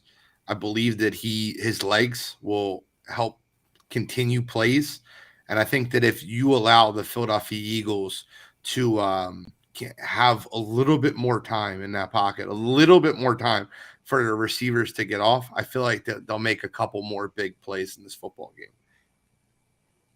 And then the Philadelphia Eagles are up 20-17 with 3 minutes or 2 minutes and change left in the fourth quarter. And Brock Purdy starts driving the 49ers down the field.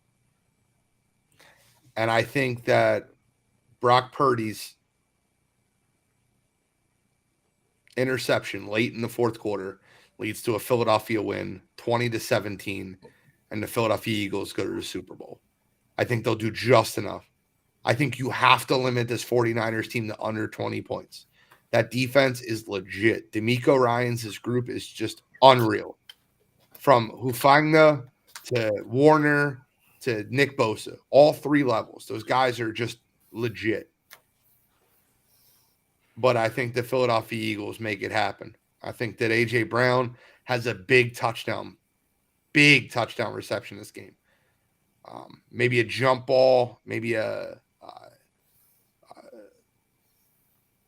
feel like he breaks a tackle and he just gets a big touchdown this one to give the Eagles the lead, and I think they hold on. And I think you see I have the Eagles Chiefs. Bill has the Bengals Eagles, and Cottrell has the 49ers and the Chiefs in a rematch of the Super Bowl just 3 years ago. So that's our predictions. Let's get into a couple awards. Let's move it up a little bit, guys. We're an hour and 18 minutes in the NFL. We got to get to these awards, and then we'll talk about some UFC, some NCAA basketball. But defensive rookie of the year, or offensive rookie of the year. Can't read right now. This one to me is pretty easy. It's Kenneth Walker. I think Garrett Wilson could have been offensive rookie of the year if his quarterback wasn't a carousel. And I think Brock Purdy only played 6 games. So Kenneth Walker is my pick on who should win and who's going to win. I will go with Kenneth Walker as well. I think that's who should win. I will tell you the fact that when we talked about this a few weeks ago, Brock Purdy was somewhere around like plus 20,000 to win this award, and he ended up in the last 3 once all the votes were tallied, is very telling to me. That's a little scary to me.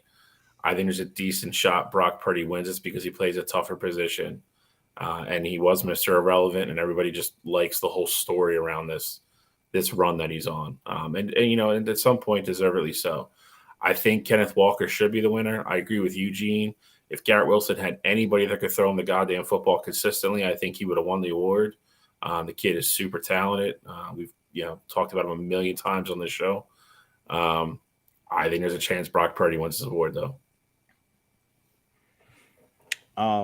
I surprisingly enough, I don't think any of I wouldn't have had any of them. I would have had Chris Olave over Brock Purdy, and I would have had Olave winning it.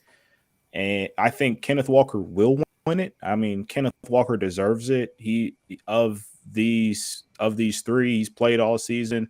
His team made the playoffs, and he didn't turn the ball over. So I gotta go with Kenneth Walker here, but I don't think Brock Purdy deserved to be here. I mean, 6 games isn't enough for me. You had Chris Olave, who was up there in yards with Garrett Wilson, and he played pretty much the entire season. He had a concussion that made him miss a couple weeks, but I mean, Chris Olave was as consistent as you could be. So I do think he got snubbed here, but I'm going with Kenneth Walker as well to win it. I have the final odds, actually. You'd be surprised. I didn't look at this before the show. I had a guess. Odds. Garrett Wilson is probably the leader in the clubhouse. Yeah, minus 200. Kenneth Walker's plus 450, and Brock Purdy is plus 700. Yeah, I figured that. I don't think there's any shot Brock wins. Okay. What's next on the docket? Switch it up. Go defense. Oh, this is easy.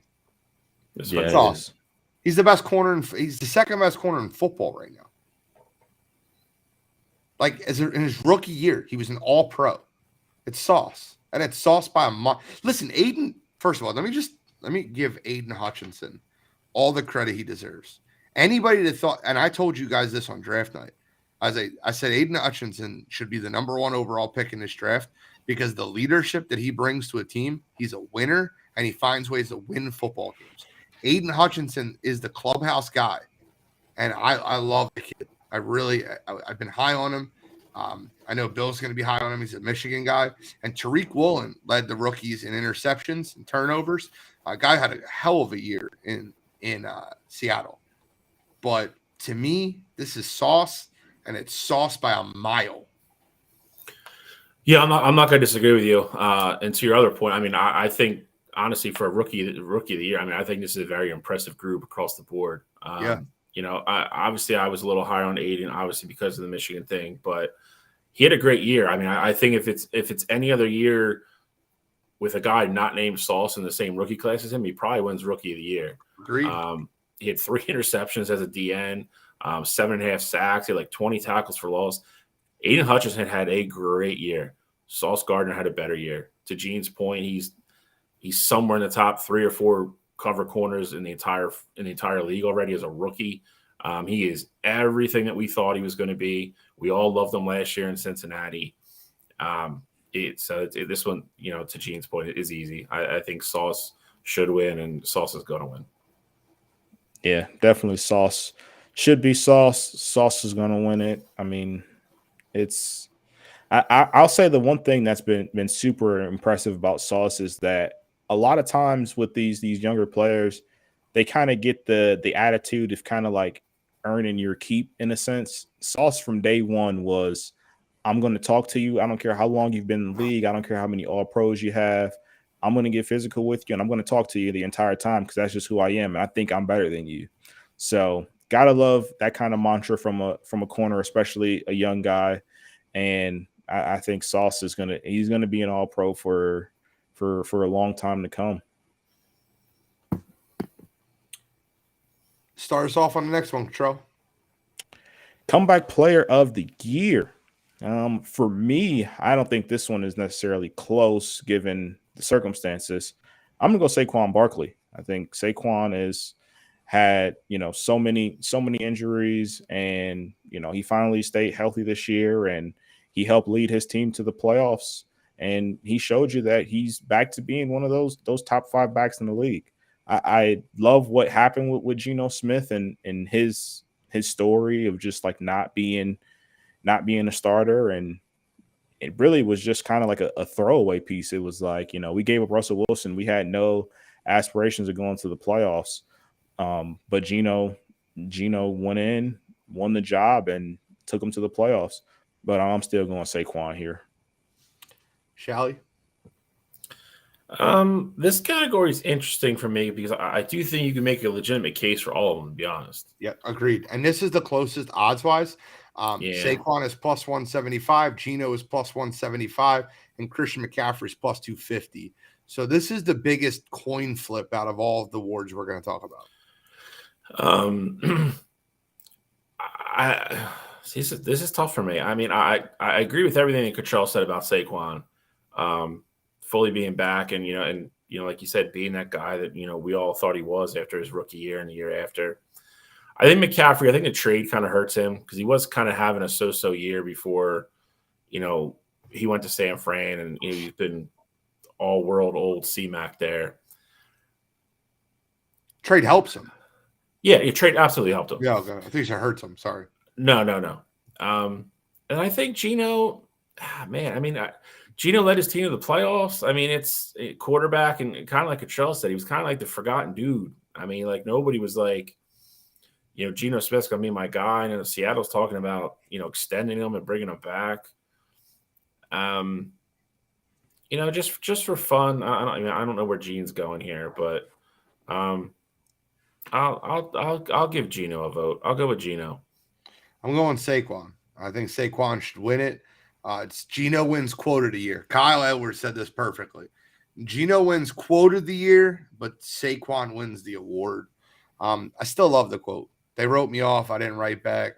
I think that it's funny, but at the end of the day, it's Saquon Barkley. I think Saquon Barkley is he had a great year, led that Giants team to the playoffs with nothing else around them, drug them on their back. Give me Saquon. By the way, I just looked up the odds. It's funny because I'm sure we'll have Defensive Player of the Year on here too, but I looked up the odds for Defensive Player of the Year, and they're not what I expect them to be, and I'm super happy about it. So this one's interesting because they really only announced 3 finalists. I think the other crazy thing was we talked about this in our chat a couple weeks ago, and at that time, Sirianni was the leader in the clubhouse, and he didn't make the finalists today. Really? Odds-wise. Nope, it's Shanahan, Dable, and Dougie P. Those are the 3 finalists. Interesting because the odds have Sirianni as the favorite. He's not in the 3 finalists unless ESPN put it up wrong originally. I mean, somebody should probably double check it. Check it right now. I hope that's the case because I went bold like Gene tells us to do, and I picked Sirianni preseason. So I think if he is a finalist, I think he's the winner. I think Dable's done a great job with New York and turning that around and doing it with Daniel Jones. I think Kyle Shanahan's been through a lot this year with the quarterbacks, but I think he also has a super talented team. So, I give him a little bit of credit there. He's snubbed, by the way, for sure. Who? Sirianni, right? Yeah, it's Doug Peterson, Brian Dable, and Shanahan. NBC Sports. Looking at it right now. Yeah. It's wild. Out of those 3, then I mean, man. I'm going with Dougie P then. I mean, Dougie P came into the worst situation by far. Had a young quarterback. Is already starting to turn him into the superstar that we all thought he was going to be. Went into the playoffs, won a game, gave Kansas City everything they wanted. I'm a little biased, obviously, because the man won me a Super Bowl, but it's Doug Peterson for me. I think that's who should win too. Kyle, you're wrong. Shouldn't be Dable. I love you, Kyle. You're wrong. Dable's 5th on this list out of the 5 coaches on. He's 4th. He's ahead of McDermott. There you go. Correct. Yeah. But I'll tell you right now, and even if Sirianni was a finalist, the winner of this award 100% should be Kyle Shanahan. And I love Dougie P. I do. I love Dougie P. Kyle Shanahan did this with a 3rd-string quarterback, and he hasn't lost a game in the second half of the season. Their defense is incredible. Their offense is incredible. And he's just literally plug-and-play quarterbacks. Like he went from Trey Lance to Jimmy G to Brock Purdy, Mr. Irrelevant. I would love Dougie P to win this award. I would love Sirianni to win this award. But if I'm being honest with you guys at home, I want to be honest and tell you that Kyle Shanahan deserves to win this award. It's a regular season award. It's not playoffs do nothing to do with it. And Kyle Shanahan to get his team to the 2 seed with Brock Purdy as his quarterback, all I need to say. Now, what Doug has done in Jacksonville and what Nick has done in Philadelphia should not be understated at all. I think Dable gets extremely overhyped because he's in New York. If you really want to be honest about it, they down the stretch, they were terrible. He was 3-5 down the stretch. People were saying they're the hot team going into the playoffs because they beat a 32nd ranked Minnesota team defensively. They went 3-5 down the stretch. Stop lying to yourselves and pretending that Brian Dable was hot going into the playoffs. One coach was 14-3. The other one was the number 1 pick last year and ended up the 4 seed. And the other one's Brian Dable. So give me Kyle Shanahan. I do think you're kind of selling short what Brian Dable did. I mean, no one was expecting the Giants to be in the playoffs and essentially what was, year one of a rebuild situation where you're going into a situation where Daniel Jones was in the last year of his contract because they declined his option. You didn't know what Saquon you're going to be getting because of his injury history. And I mean, let's just be honest, the Giants just haven't been very good at football for the past few years. So I do want to give that's true. That's true. But and I wasn't saying that I would have voted for Dable, but I felt like you were underselling the job that Brian Dable did with the Giants. I would have him 4th, but you were I didn't like the underselling. That's all. I would have Dan Campbell ahead of Sean McDermott. I don't know how I agree with that. McDermott got on this list, to be honest. Pretty same year from last year. You didn't get the number 1 seed, and you really didn't face any adversity outside of the whole DeMar Hamlin thing. That's there he goes again. I mean, no adversity except for that my player dying on the field. But you got to think except for my guy was dead on the field for 9 minutes. Other than that was an easy year. If we're being honest, and it's no disrespect to DeMar, if we're being honest here, that was at the end of the season. Pretty much playoff seedings were already. I just appreciate the fact that facts don't have feelings, and you are a true believer in that. I mean, before Kushel gives you one that every year happened when we do these damn awards every year. I'm not even gonna go where I wanted to go with that. Yeah, we don't want to bring up Alex Smith again. We don't want to do that. I got Doug Peterson winning this. Like in half. Who cares? I got Doug Peterson winning this award. You go from first draft pick to first in your division. I think that's a huge feat. I understand Shanahan and the carousel of quarterbacks, but we've seen Shanahan do this before, where it's just the backup quarterbacks is his thing. No, we haven't. We have. We've 29 with backup quarterbacks before Brock Purdy. But we've seen him work. We've seen him. I'm saying we've seen him work with quarterbacks that are below the line of mediocrity in the sense of Jimmy G. Like how much worse did we think Brock Purdy would be from Jimmy G? I'm not saying we thought Brock was going to come in and be what we've seen so far, but I didn't think Kyle Shanahan would have them in a position where he would completely mess it up, especially after they traded for Christian McCaffrey. What Doug Peterson has done with this Jaguars team that was legit one of the worst teams in football last year. They had the number 1 pick, and we saw how bad Trevor Lawrence looked last year and how much of an improvement he had the following season. And I know the playoffs don't matter within this award, but then they went off and won a playoff game. I just think that just shows how ready Doug had this team this year. And I think of the situations, I was expecting the Eagles to be a playoff team. I was expecting the 49ers to be a playoff team. I was expecting the Bills to be a playoff team. Nowhere on my bingo card that I have the Jaguars winning that division and winning a playoff game. So I'm giving it to Doug Peterson. All right, next award. Oh God, offensive player of the year. I think this one's easy for me. Jettas. Yeah, I gave it to Jay Jettas. It's going to be Jettas. 2 of the other guys are up for MVP. I think they threw Jettas in MVP too to throw him a bone this year, but there's no shot he's winning MVP. But for this one, I agree. I think this one's relatively easy. And if Jettis doesn't win it, then I think it's probably Jalen. So, but my pick is Jettis. Maybe they give it to Jalen because they're going to snub him for MVP. I think if he doesn't get hurt, yeah, I mean, I don't think it's a snub now. That's It the is problem. a snub. If he doesn't get Not a hurt, I think snub. it's a snub. If he doesn't get hurt, it's a snub. Correct. Those missing games killed him. Absolutely. Okay. I think we'll get there in a second. Nick Bosa. You said Jettis, right? You said Jettis. Yeah. Everybody Yeah, said okay, Jettis. Nick Bosa. Nick Bosa, I said it before the season. Nick Bosa deserves it. Nick Bosa is going to win the award. Nick Bosa. I hope you're right because I think Micah gets more press than Nick does, obviously because he plays in Dallas and he doesn't play on the West Coast. I think Nick Bosa's had an incredible season.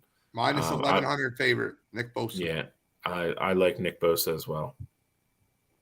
You know I got Nick Bosa in this one, but I don't want to undersell Chris Jones. I know none of us mentioned him, but he submitted a stamp as the best interior D lineman, and there is no asterisk this year. It's not named Aaron Donald. It's Chris Jones was the best interior defensive lineman this year. This year, yeah. This year. Correct. That's what I'm saying. Going in next year, you're still going to have Aaron Donald one if he plays. Absolutely. Okay. But I'm saying there was no asterisk this year. Every year it's always if Aaron Donald wasn't playing. This year that's not there. Okay. That's Nick Bosa. Sweet. Next. I'm not giving Micah no credit. Jalen Hurts should win the award. If you want me to make a case for it, I'll make a case for it. I'll be very clear. Here's the case for it. Ready?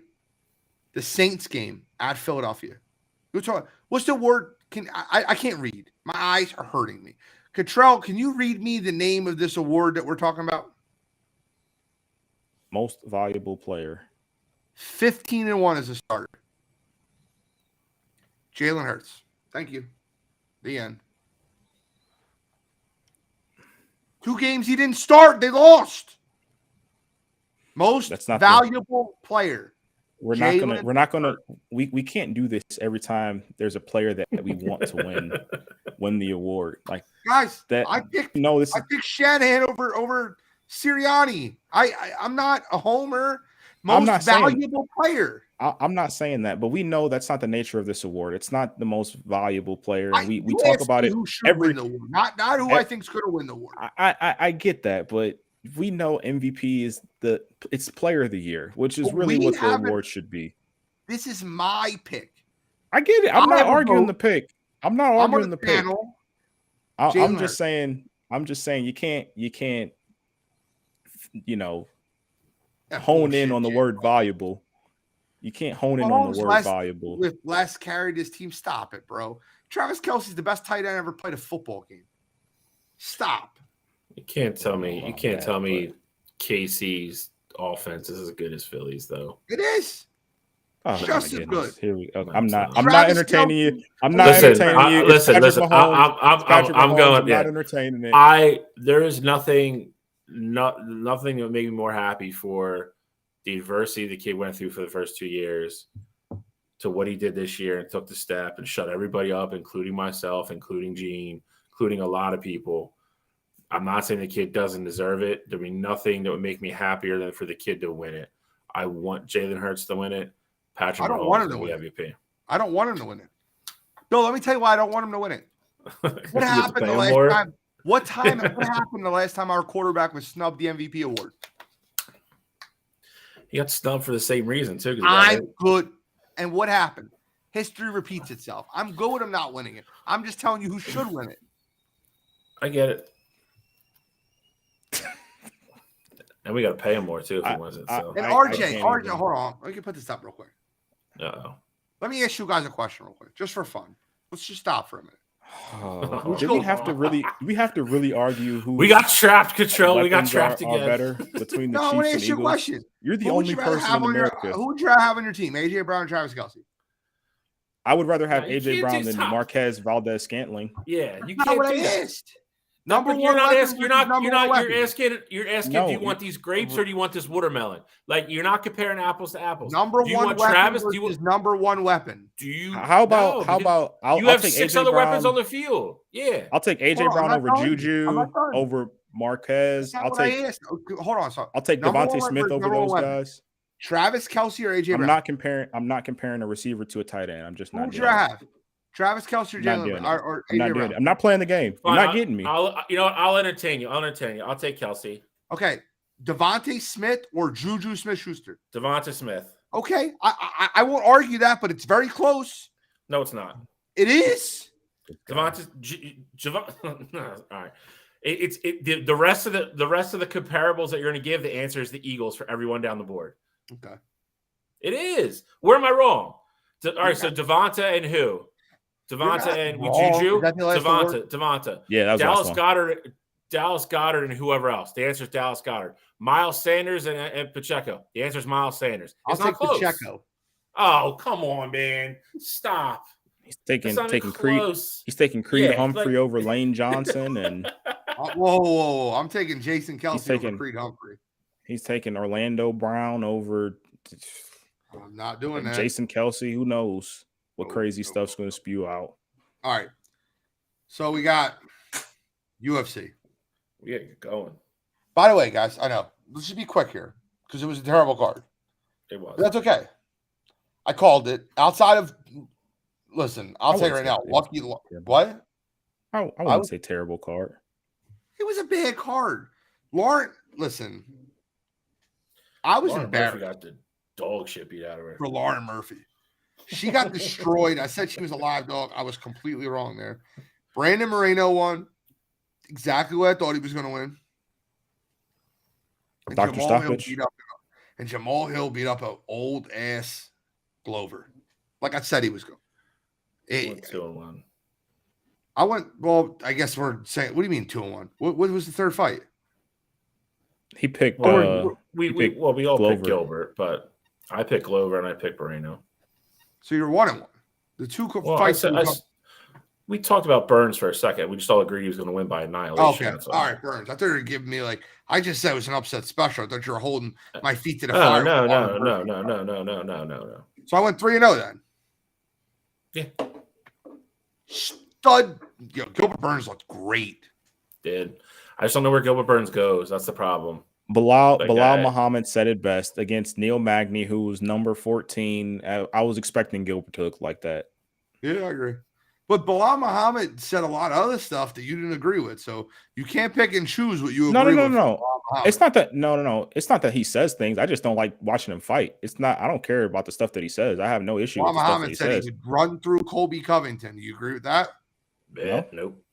So let's not pick and choose what Bilal Muhammad says. I like Bilal Muhammad. I can't agree with somebody when they make a good point, and I can't disagree with them when they make a bad one.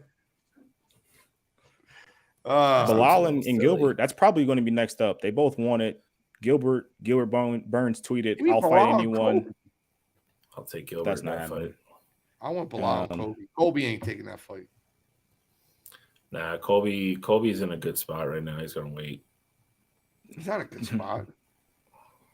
Colby's in the best spot. He's just waiting for, because if the smoke clears with Kamaru, if Leon beats Kamaru again, Colby's literally going to get the title shot next. That's cool. And he's I don't think Leon beats him. So I mean, Colby just got to bide his time.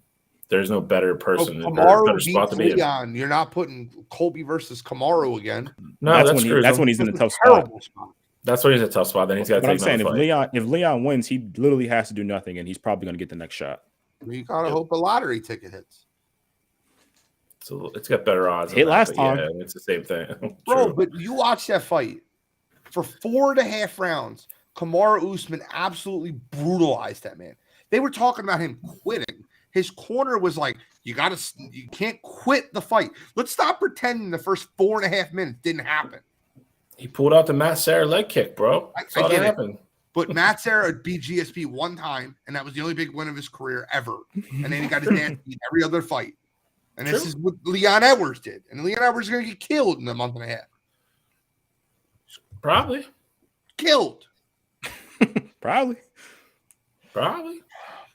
So that's what's next for Gilbert Burns. I don't know. Bilal Muhammad. That'd be a fun fight to watch. I still think Gilbert Burns wins that fight. Oh, I agree. I I do think He showed Gilbert you don't want to wrestle with him. He's I think it's a fun fight because I think the trash talking on that fight, the build up for that fight will be good. Agreed. Well, Gilbert's not a big trash talker. He's not, but I think Bilal will try to get it out of him. Yeah, Bilal's the guy that can kind of probably get some of it out of him. Start cursing him in Portuguese and stuff. It'll be fun. And then you talk about the next fight. Like you can't. What do you do next? With what? What do you do next? Figueiredo lost again. You can't put Figueiredo against him. Moreno's Figueiredo's going up. Figueiredo said he's going up. So that's good because now I also feel like that was a good thing because you finally have stability in that division now. Moreno's going to be the guy, and everybody else can get in line now, and we can start having better. We can get away from that. No, it's not even a trilogy; it's a 4-fight series. You can get away with it, and everybody, can stop waiting now. And it's a 4-fight series. That Moreno won 3 of them. Let's stop lying to ourselves about that. I don't disagree with you. I'm on that side with you. You agree that you think that was a draw? Who? No, Cotrelli said no. Oh no, I agree with you. I do. The first one, yeah. You thought it was a draw. I did. That should have been no worse than a split decision. I don't know how it was a draw. Okay. I mean, we got opinions. Opinions are opinions. Who's Moreno fight next? I don't even know who the next person in that division is. It's a Brazilian kid. I can't remember the kid's name, but they've been fighting each other for 6 years. They really have. Yeah, that's what I mean. They've literally. That's next up though. That was literally at the. I mean, of course, he was there in Brazil, and he was talking to. Figueiredo's moving up to 135. Correct. Yep. So he'll fight. Aljo signed versus Cejudo. Did you see that? Just happened in April. Most likely. It's not signed yet, but that's what they're targeting. No, I think it is. I think it's done. It signed like 3 hours ago. Yeah. No, it last I saw it said it was still targeted, and that was the updated one from a couple hours ago. I think it's done. That's more exciting to talk about. I think Cejudo versus Aljo is going to be fun. I just don't know what the hell Cejudo is going to look like. 3 years off. It's a lot, man. It is a lot. It's a lot, and the only thing I'll give Sterling with people though. Like I get it, but Sterling's look better. He looks a little bit better every fight. Like that's the trash talking that fight's gonna be fun. Cejudo runs their mouth more than anybody. Yeah, he does. I've never seen anybody run their mouth like Cejudo does. He's a tweet machine. He's like a tweet machine. He just shows up to people's. Remember when he did Sean O'Malley? He just showed up. I do remember that. Listen, dude. I mean, he's the double champ. Nobody ever talks about, man. He just walked away. Triple C. Yeah, I mean, he was as legit as it got for a couple years there. I don't know what 3 years away looks like, man. It's a lot. Oh, I love it. Cejudo, best fighter in combat sports. Ask him. Yeah, exactly. Ask him how awesome is he? He'll tell you. 100% will. And then Glover, did he hung it up, right? He retired. He did. Again? He did. This is literally what I said on the show last week. I wanted him to win, and but I was afraid. We kind of saw like that late career, like awesome 2 peak fight stretch that he had, and then we were just going to come back down like the back of the mountain now, and that's what it's going to be. And that's unfortunately that's what we saw. Dude is tough as nails now, man. That dude took a beating in that fight. Agreed. Nothing but class at the end. He retired, and then there's a lot of what he did about saying stuff to the crowd about not throwing stuff because they were throwing stuff at Moreno. 100%. The dude is a class act. I hope Dana gives him some kind of job so he can just stay in the sport and stay around fighters. Dude is an excellent example of how you should conduct yourself as a professional fighter. That was a really good point. I'm glad you brought that up, Bill. What he did at the end of that fight, because Moreno didn't deserve that. Moreno did nothing wrong. Moreno. The thing is, though, that I love Moreno for. Instead of getting mad, he was embracing it. He was happy. He was smiling. He was just running like a little kid. Like he was perfectly fine. He was like, whatever. I just won a championship. He's a great kid, man. He's a great kid. Yeah, I'm not even mad about Moreno winning the belt. As for Glover, though, Glover already said he's already been coaching Alex Pereira, so he's going to continue to coach him. And he said he gave the little snippet that he's like, I'm going to coach him. He's going to defend his belt, and then we're going to go on and win the 205 belt. So Alex is going to be moving up probably sometime soon, which I thought was a big thing that Glover said, and I'm looking forward to that. But he's definitely going to be able to stick around the sport because he's going to train Alex and coach him up and things like that. And I think that's a huge advantage for Alex because I guess my one question mark. The 205 division stinks. It's terrible. That's also true. But I was going to say, just with Alex though, like the one question mark that I had with him was if someone drug him to the muddy waters and wanted to wrestle with him. I know he's huge, but after you get him to the ground, what kind of fighter are you? You have the kickboxing background, but how are you with your back on the mat? So I think Glover training him and coaching him up, I think that's going to be huge for him. I think Izzy's going with the rematch. I don't think it's going to matter, but him going to 205 is that is a shot of adrenaline to that division because I think he's going to be bigger and stronger there because he's not going to have to cut as much to get there. Yeah, it'll give them another name because Gene's right, man. This is the worst 205's ever been, and it's not relatively a close argument either. And it used to be one of the best divisions, bro. Yep. For a while, it was stacked. Like everybody from like 1 to 10 was a household name in that division for a while. I'll tell you what, now it's terrible. I got to give Cottrell's boy credit. John Jones destroyed that division. Just picked it apart. So Yuri will fight. Is that signed? Not signed, but Yuri's still hurt. So the problem is that you don't know how long Yuri's gonna. I mean, Yuri's not fighting this year, so I would imagine that Jamal Hill gets another. I'd imagine it's probably Magomed or Johnny Walker would be the two that I think. Oh my god. I mean, he just won. Paul Craig is the one guy that's beaten Jamal Hill. Like I just think that he might as well. He might as well.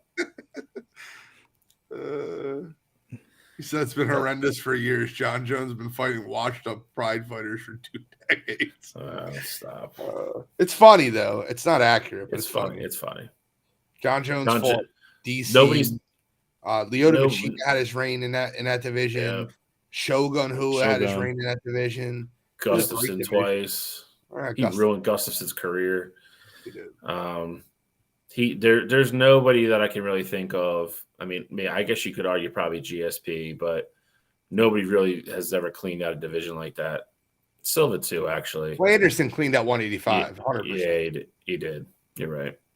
All right, guys. I mean, UFC talk's fun, but let's wait till we get another big card. We got some MLB, we got some NCAA, and we got to move.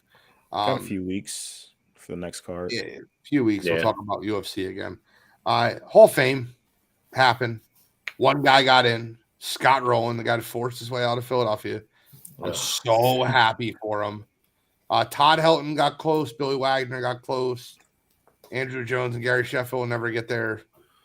Andrew Jones is tracking. I think Andrew Jones will probably get there. I don't think Sheffield's going to get there. Sheffield's got 1 year left, so he'd have to take a 20% bump. That is highly, highly unlikely.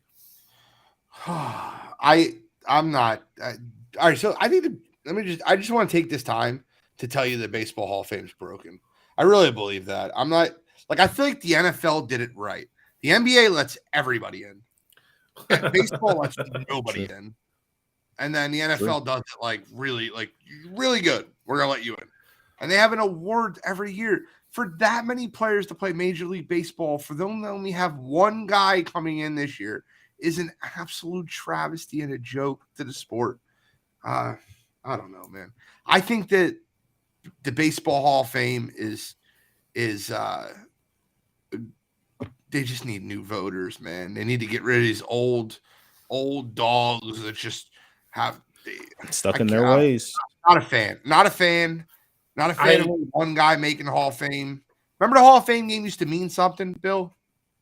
What's it going to be this year? The Cardinals versus the Phillies? And we're just going to have Scott Rowland night? This is... I mean, listen. There's parts of there's parts of what you said that I agree with. There's parts I disagree with. I think, like you said, the NBA, that's anybody in. NHL is actually kind of difficult to get in, and the NFL has I don't say it's perfect, but NFL has a more. I would say the NFL has a more sympathetic process than baseball does. But I mean, again, you look at it, like you look at, which Hall of Fame is most popular, like which is the most like elite, like it's the baseball one. But I do agree. I think certain things need to change. I think we're also, I think with the voters, I think you have too many super old school people that don't value the newer age players the same way or in the same mindset. And that's where we get stuck with a logjam of some of these guys. That being said, though, I mean, I think there's some things to be said that a lot of times the process does work. Scott Rowland's the only one that got in this year, but Scott Rowland wasn't a first ballot Hall of Fame guy. Todd Helton's not either. Andrew Jones isn't. And they let these guys stay on the ballot for 10 years. And again, I think you're going to see those guys get in when they should. You have the whole other, debacle that we're just not going to get into and debate again. But, then you have the steroid thing, which they're, trying to navigate their way through. And I don't think that is going to be fixed in any kind of form or fashion until a lot of these older writers, unfortunately pass on and you get newer writers that have votes. But Bill pulling the control line. Just go let these old guys die. Oh, I love it. In the words of Vince Vaughn, bro, that's what old people do. They die. So listen, it's, I agree, dude. It needs to be looked at, and I think a couple of things need to be changed. But overall, they get it right way more than they get it wrong. That's all I can say. And I think Scott Rowland deserved to get in. I don't think it's about necessarily them getting it wrong. I think, of the people that are in, and obviously you guys would know more than me, but of the people that are in, it's not like, oh, this guy didn't deserve to get in. Like that's not where I'm at with the whole process. The part that I guess dislike the most is that one, and this is going to sound horrible, especially coming from me, but I think ethics plays such a huge part. I understand you don't want scumbags in your Hall of Fame. I completely understand that. And the NFL kind of did it, T.O. not being the first ballot Hall of Famer. They didn't like who he was, all that stuff. But I mean, I think baseball, they do it more so to the extreme. Like we talked about it last year when David Ortiz got in, it was like, all right, well, he did steroids, but he was a likable guy, and that was Big Papi. So it's cool for him to get in. And then you get other guys, and it's you get other guys, and it's like, well, he did steroids, and we didn't really like him, and so he's not getting in. So I just need more consistency, and I need more of a criteria than it just. But here's the question I'll pose to you though. Okay. And the same one as before, minus the steroid guys, what have they gotten wrong?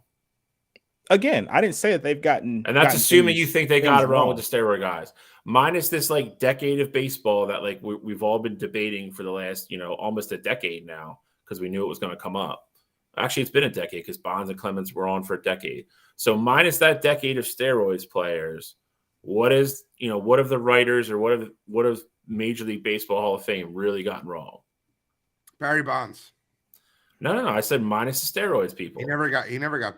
Yes, he did. He got popped for taking Balco stuff, dude. He admitted to taking it. Everybody knew what was in it. He absolutely admitted to taking performance enhancing drugs. Never had a failed test, brother. Doesn't have to fail test. He admitted to taking it. I'm kidding. I don't know, bro. I just think that every year we're talking about, like, I remember 1994 when the Phillies played the Mariners in the Hall of Fame game. You remember that year, Bill? Mm-hmm. Dude, I don't disagree with you on that point at all. Like, I get it. Like, it's just like, here's the other thing too. We've had this gap with not putting people in because, Gene, like you said, even Cottrell, like growing up, you're like, oh damn, like like Barry Bonds is going to go into the Hall of Fame one day. Roger Clemens is going to go into the Hall of Fame one day. Manny Ramirez, like all these dudes that we all grew up watching smash the ball and break records. Mark McGwire, all these guys. We all assumed one day that 3 or 4 of these guys were going to go into the Hall of Fame every single year. And then it happened where they all got caught. So now you're having these years, where we're not inducting anybody or we're only inducting one guy that was never connected to that. And that is where I think the magnifying glass gets put even more onto this because you're like, okay, like Gene said, like, when we were younger, like the Hall of Fame game mattered. Like that was like kind of like, the kickoff to like the baseball season, and like, you couldn't wait for it. And like the two teams played who had like the big name guys that were going in. And now it's, how excited really are you getting that like the announcement last night came out, one guy got in, and it was Scott Rowland who got in and was like fifth chance. So like that's the detachment that a lot of people I know in my age group and like probably even younger have, because we're having these years where we thought we were going to have these just like crazy, Hall of Fame classes, and now we're getting one guy maybe at best. I guess Currently, the other Good. I was going to say the other part, part of my issue is the whole so Todd Helton didn't get in this year, and I would assume that he's probably going to get in next year. Again, next year he's 11 votes. He was 11 votes short. The way he's trending. So in reality, and this wasn't Todd Helton's first year on the ballot, was it? No. So what is the difference from Todd Helton getting in this year versus getting in next year? Like you're going to have same writers, but now they're going to give him a vote because it's a year later. Like that part of the process, I don't like. No, either. that is, and in my opinion, that is the biggest thing that needs to change because you're allowed to vote for up to 10 people. And there's a lot of these guys that don't vote for 10. I think correct. I think if you have the honor to be able to decide about a guy's career to put him in the Hall of Fame or not, I think you have to vote for 10 guys every single year because that would eliminate a lot of this stuff. Rowland would have went in 2 years ago. Helton definitely would have went in this year. But these guys that vote for like two guys and then leave the rest of the ballot blank, that, in my opinion, is what needs to change. Or if you don't want to make it 10 then because then they think too many people are going to go in, okay, that's fair. But then you know what? Then you make it – then everybody's got to – then you cut the votes down to 5, but you have to vote for 5 people. Yeah. Like if that makes more sense. Yep. If you're telling me these guys are on the ballot that you're considering them, like it's not like every guy that retires from baseball gets put on the ballot. You know what I mean? Like they already like narrowed down the guys to who they think can put on the ballot. So like, is every guy that gets considered for votes a Hall of Famer? No, but they obviously didn't suck. You know what I mean? Like don't like so it's like you're talking about like the best 10 or 15 guys that retire every couple of years. You're telling me you can't vote? You can't make a compelling case for 5 of these guys that they're Hall of Famers? Like, come on, man! Like that is the disconnect, and that's the part for me that sucks. And you get guys that vote for one guy and send their ballot back. Like, come on, dude! Like, you're not taking the job and the responsibility and the power that you have seriously. Then, like, that's like when like people get upset because you're pissing on players and and you're pissing on people's careers at that point. And you're a writer, like you're not a player. Like, come on, man! Like that part for me is the part that has to change. My last, I guess, question: did Gary Sheffield ever get popped with steroids? Yes. He didn't. Well, he was in the Mitchell report. He was in the same boat as Ortiz. So he didn't necessarily pop. He never failed a test, but he was in the report as saying people either sold him things or saw him take things. Sheffield is a very interesting case for a couple of reasons. Kind of like a T.O., not the best guy, not the best teammate in the world. You can't really latch him onto one team. He played for like 10 freaking teams. Yeah. He was atrocious defensively, but a great hitter. Like you take home runs out of it. I read a bunch of articles today for guys that were like making cases. And this was blasphemous. I had to reread it because I didn't believe it when I read it. If you look at pretty much every other category across the board, he's a better hitter than Ken Griffey Jr. And it's a wild stat. And then you look it up and you read it. Runs produced, OPS, OBP, everything. This is without home runs. Home runs are the only thing Griffey dwarfs him in, and he dwarfs him by like 250. So don't get me wrong. I'm not slighting Ken Griffey Jr. before people start losing their goddamn minds. I'm losing my mind. Yeah. But everything else across the board as an overall hitter, Gary Sheffield is a better hitter. But again, you're not, it's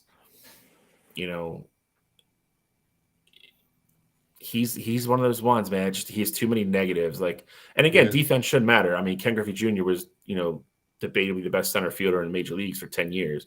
Gary Sheffield practically never played because you couldn't rely on him to catch a fly ball. So, that all matters. And it was obviously a big selling point with Scott Rowland getting him.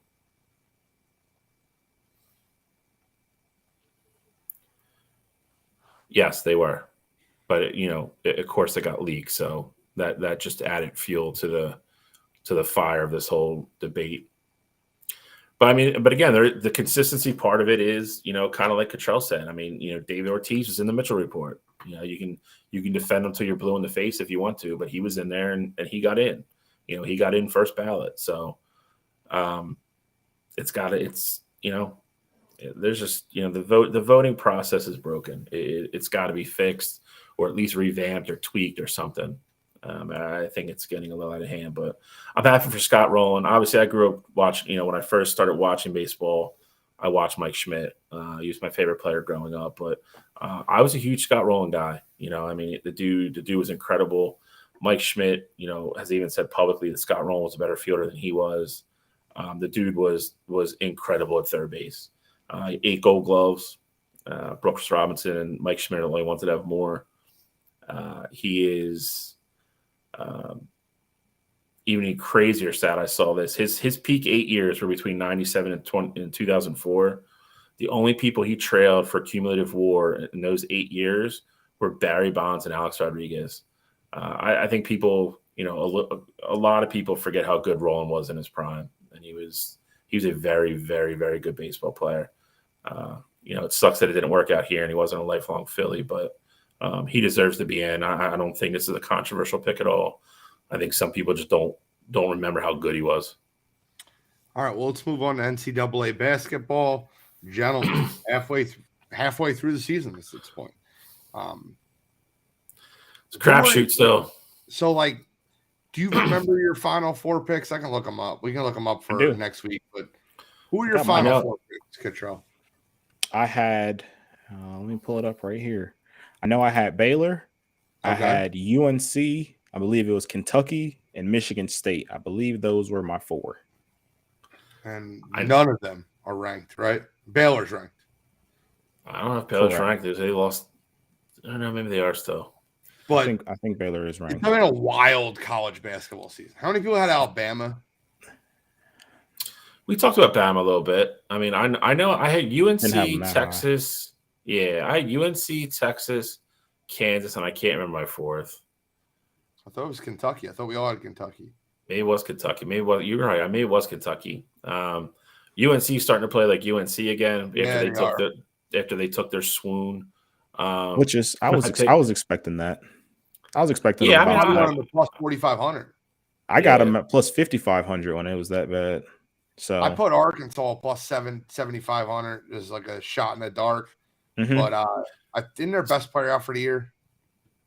They did lose they lost one of their guards. Yeah, one of their lottery ticket guards. Yeah. But Houston is the odds-on favorite to win it all now. They're plus 650.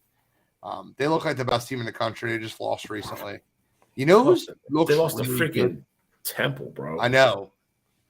Do you know who looks really good? And they won again tonight by 30. Who's Tennessee, that? Man. The Vols. Tennessee has been playing good basketball. They were one of my sleepers. They got great guards, man. Plus 1,500, solid odds. Purdue's plus 1,000, but no one believes that Eddie is going to be able to do it on his own. I don't think Purdue has a chance. I know Eddie's huge. I get it. But I don't think Purdue has got a snowball's chance in hell without the guard play. You need a Jaden Ivey type. If I'm being honest, I mean, I agree with that. We just glossed over Houston, and I love the way Houston plays basketball. I agree. I just don't know if your favorite.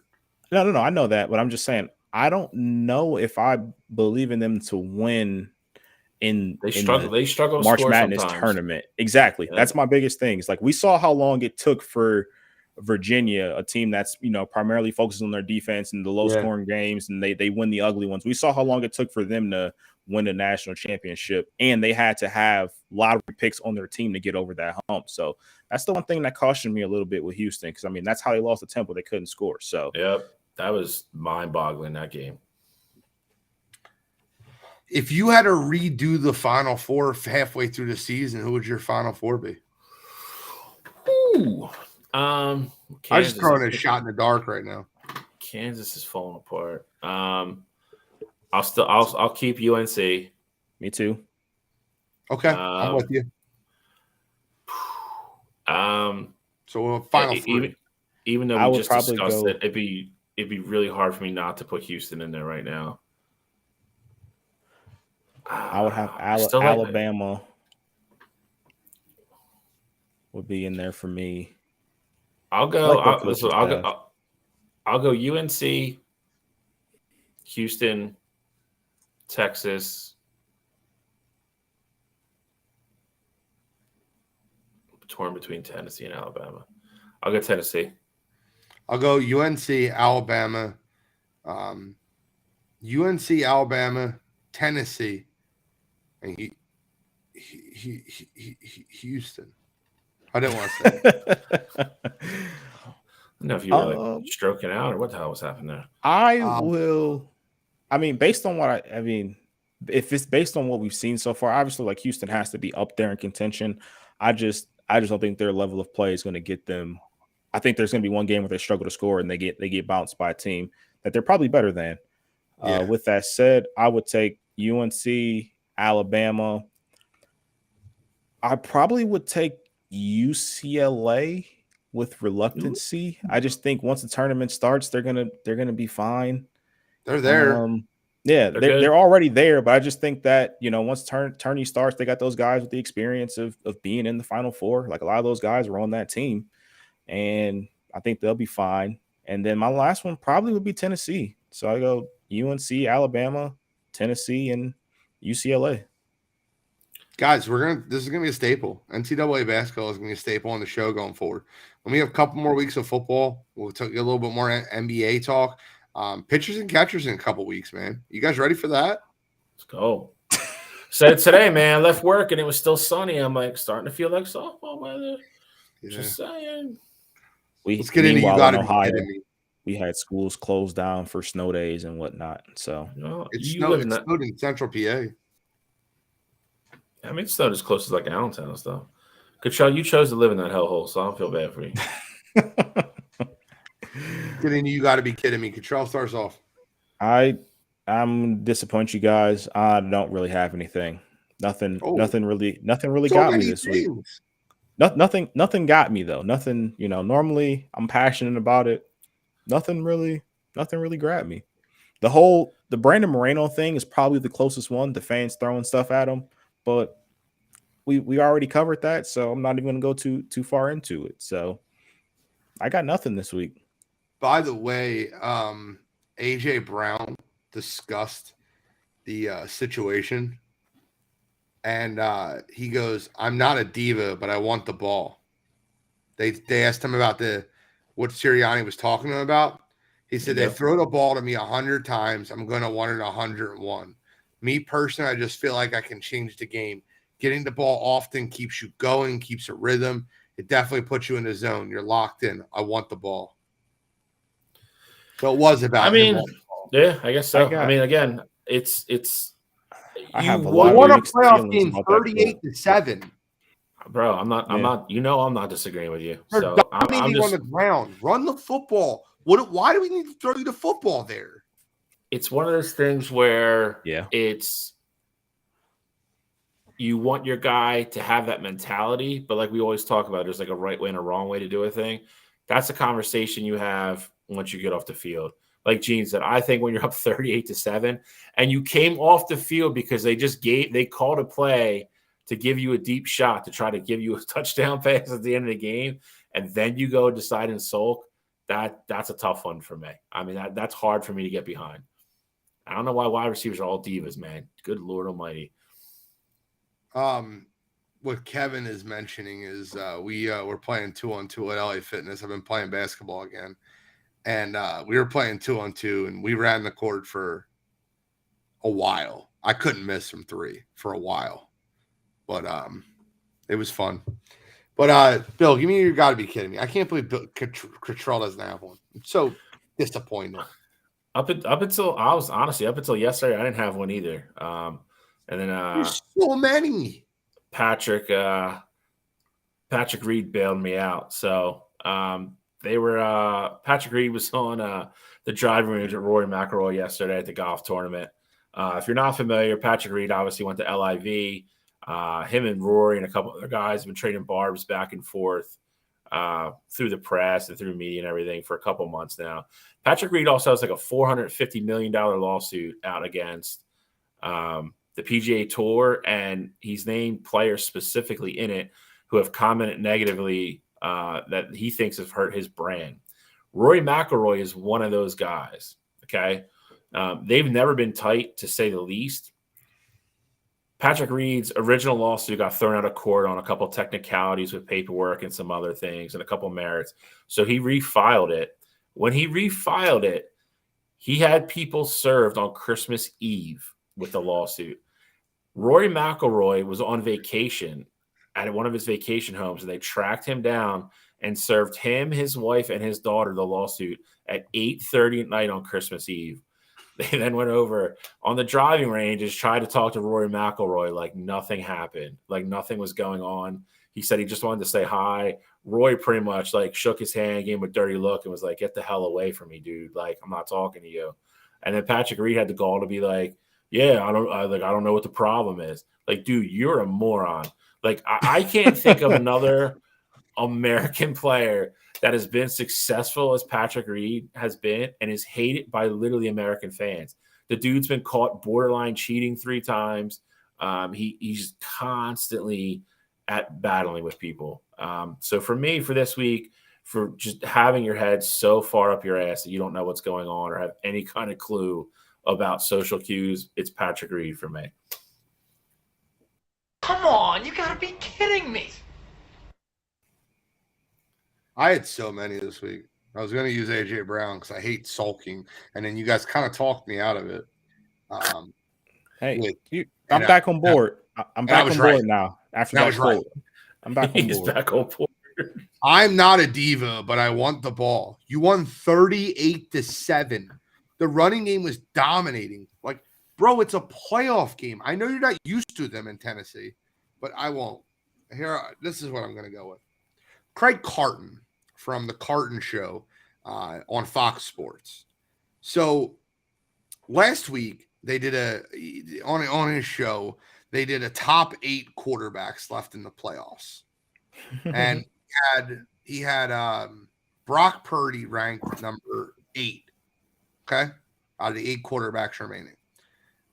Of course, he had Daniel Jones ahead of Jalen Hurts, which caused a lot of from people. It was Purdy 8. I think it was, I'm missing somebody, but he had somebody 7, Hurts 6, Daniel Jones 5, and then usual suspects 1, 2, 3. And Trevor Lawrence might have been 7. I don't know.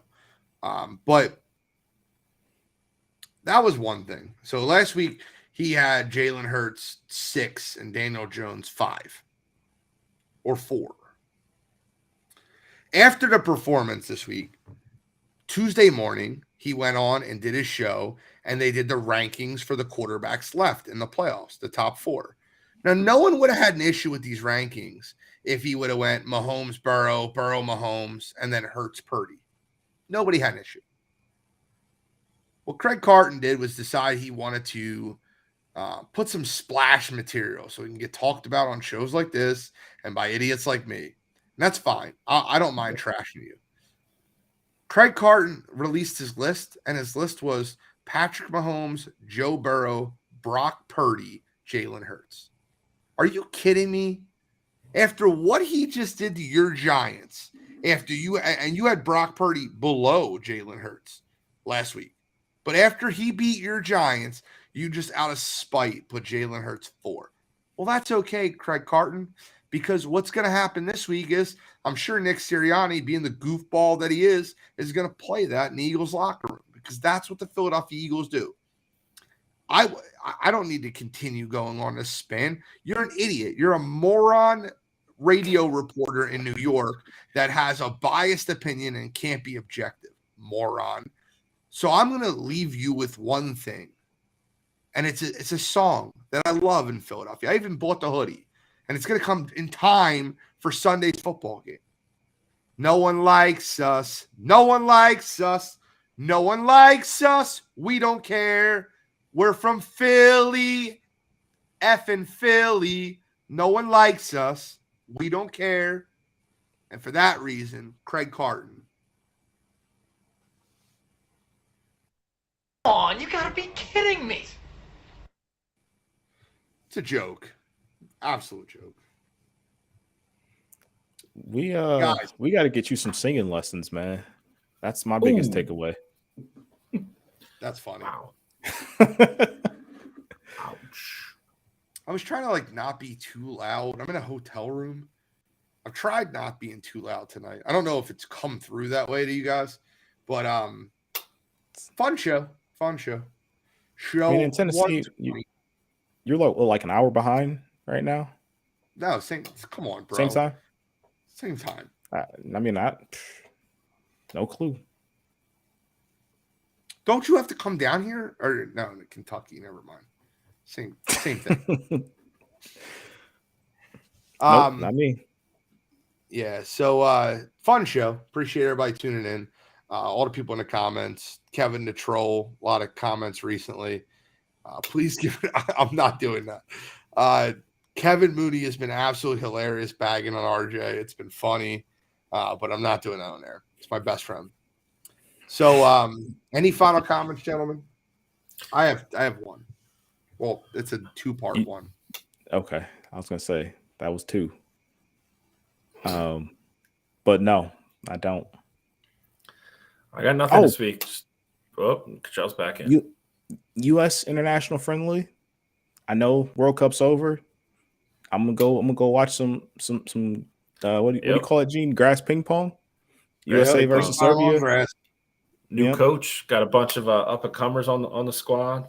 I'm gonna see what they got tonight. So, yep. I know the World Cup's over. Don't miss out. You're gonna see some good football.